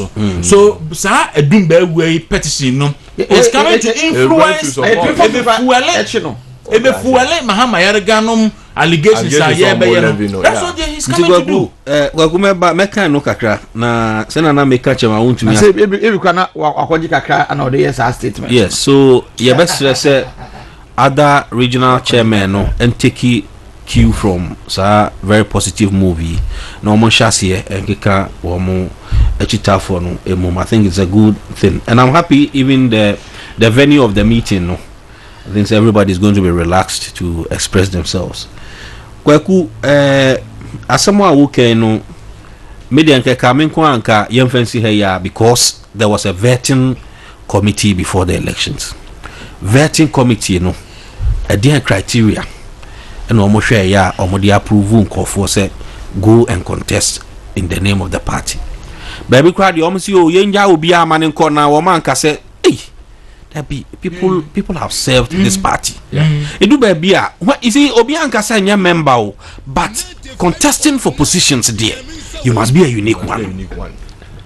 Obia Sebia so nya dishia we then yes you akunya say Sebia so you need to be a royal so that when you are being taken through a process what yase ujidi say ampa e kwan wonam so no so that ye wie Enka veti no ekosu ye properly. Enka sanko for we nyina we weave them out even before. That is it. Don't be the contest. Oh, say it. Because obi a o tu no ho asi ho de. Yeah. Owo botai any ade and we should go by people's track records. Yes. In the party. A best save a lot Obia only thick skin there. How do you come to contest of was saying Mabe renovate party office Eddie be vote now what abruchiri ho betina Ghana hasino wa hu say party office in renovation until so be contest election good and now be renovate party office good and no dey vote by what na Ghana han e bere at what point na hu say party offices na Ashanti region no ehia renovation this say why hu no ani afragi say e do time I be contest election answer we are talking about 800 voters kwaku be masemo ebe we no ene dey ebri ni so enti ebe fan medincha kese ebe ma all elected executives of the party from the polling station to region say me gidi say omugo so ya appointment no e bi consulting ade e ya omoma fairness emremu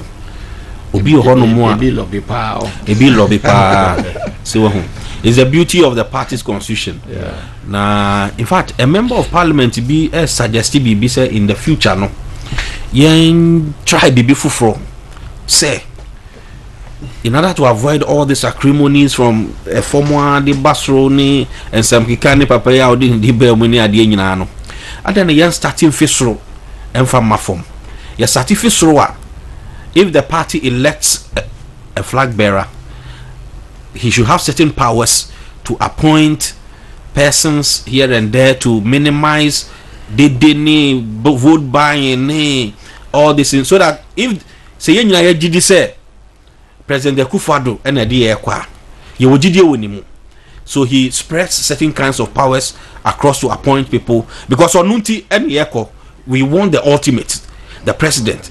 Inti Edinechi, honorable saying Akwasam na making MP Achim Swedru, I think it's a laudable one.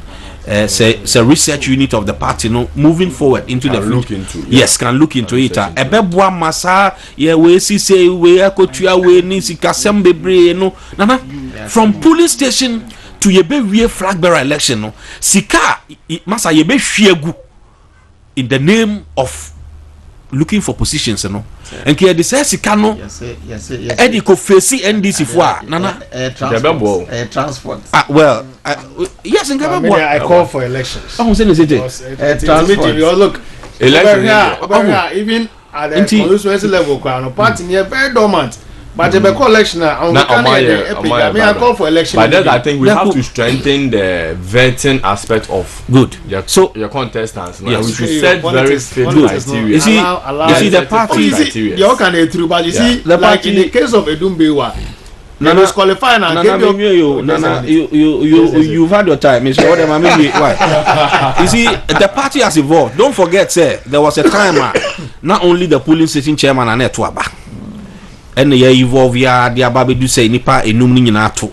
Say the polling electoral area coordinators abeka ho and then as for expansions in kakra de ba. Into this brilliant idea from the MP, you know, I think say it's worth looking into. So that in future no the betimi abre ya yankasa ya energy a ya be say no ansana yakohia ya ba akohia nditi no onum say wo ya say o trouser no etwate kwame me da say but we could have relaxed on all these things. Me da say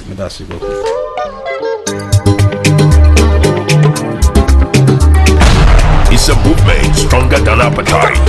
Abujanti yerbesi ase na yede jumedi mid morning no ede ato asomidin de kwaku dawuru mote kwame ba enka mote medeza duku enka mote adofo ofori enka na mote kwabrama afonka anopei oheneba Kingsley ena ede time echi anopei send space on tiriso so nenida ena Eric ene Asante so ebu echidom TV MCR and Martin so take care of all the pictures and a DJ Ochrema Kofi and so ebu echidom pa no pay Emma Edjumedin de buy afra kuma and nana ya and so ewo online department wa omo so etaye chire and so stories ni nyina pa cho mu wi a monko movement TV online and the stories in ho Isaac and so on the fake Chris etwa supervision nyina me din du kwaku dawuro me de wasi ase nyankopon amma o chena no pa me no be hia no so nkosi no ndu Omodi answer ubeko journey on social media na nso do messages di aba. Yedumasi yakramu nyina Yankopon ama. Ochina yebesa no wahia. Chema untumi yechia o. Yesi huriye oyeye ya otachire chirikwa. Kenken kwa. Yamishra wa no washira eno anu. Tama untumi wabra pebomode ana pedo kru bia no penkra do kru bi na ebenchinam na dina dwuno ho kenken kwa amanfo ya se ebeka se special prosecutor Afrobi wo kasa no woni ebe fra na do dance die ko yedamase bidini kwa kuda uru yedamasi akram nyina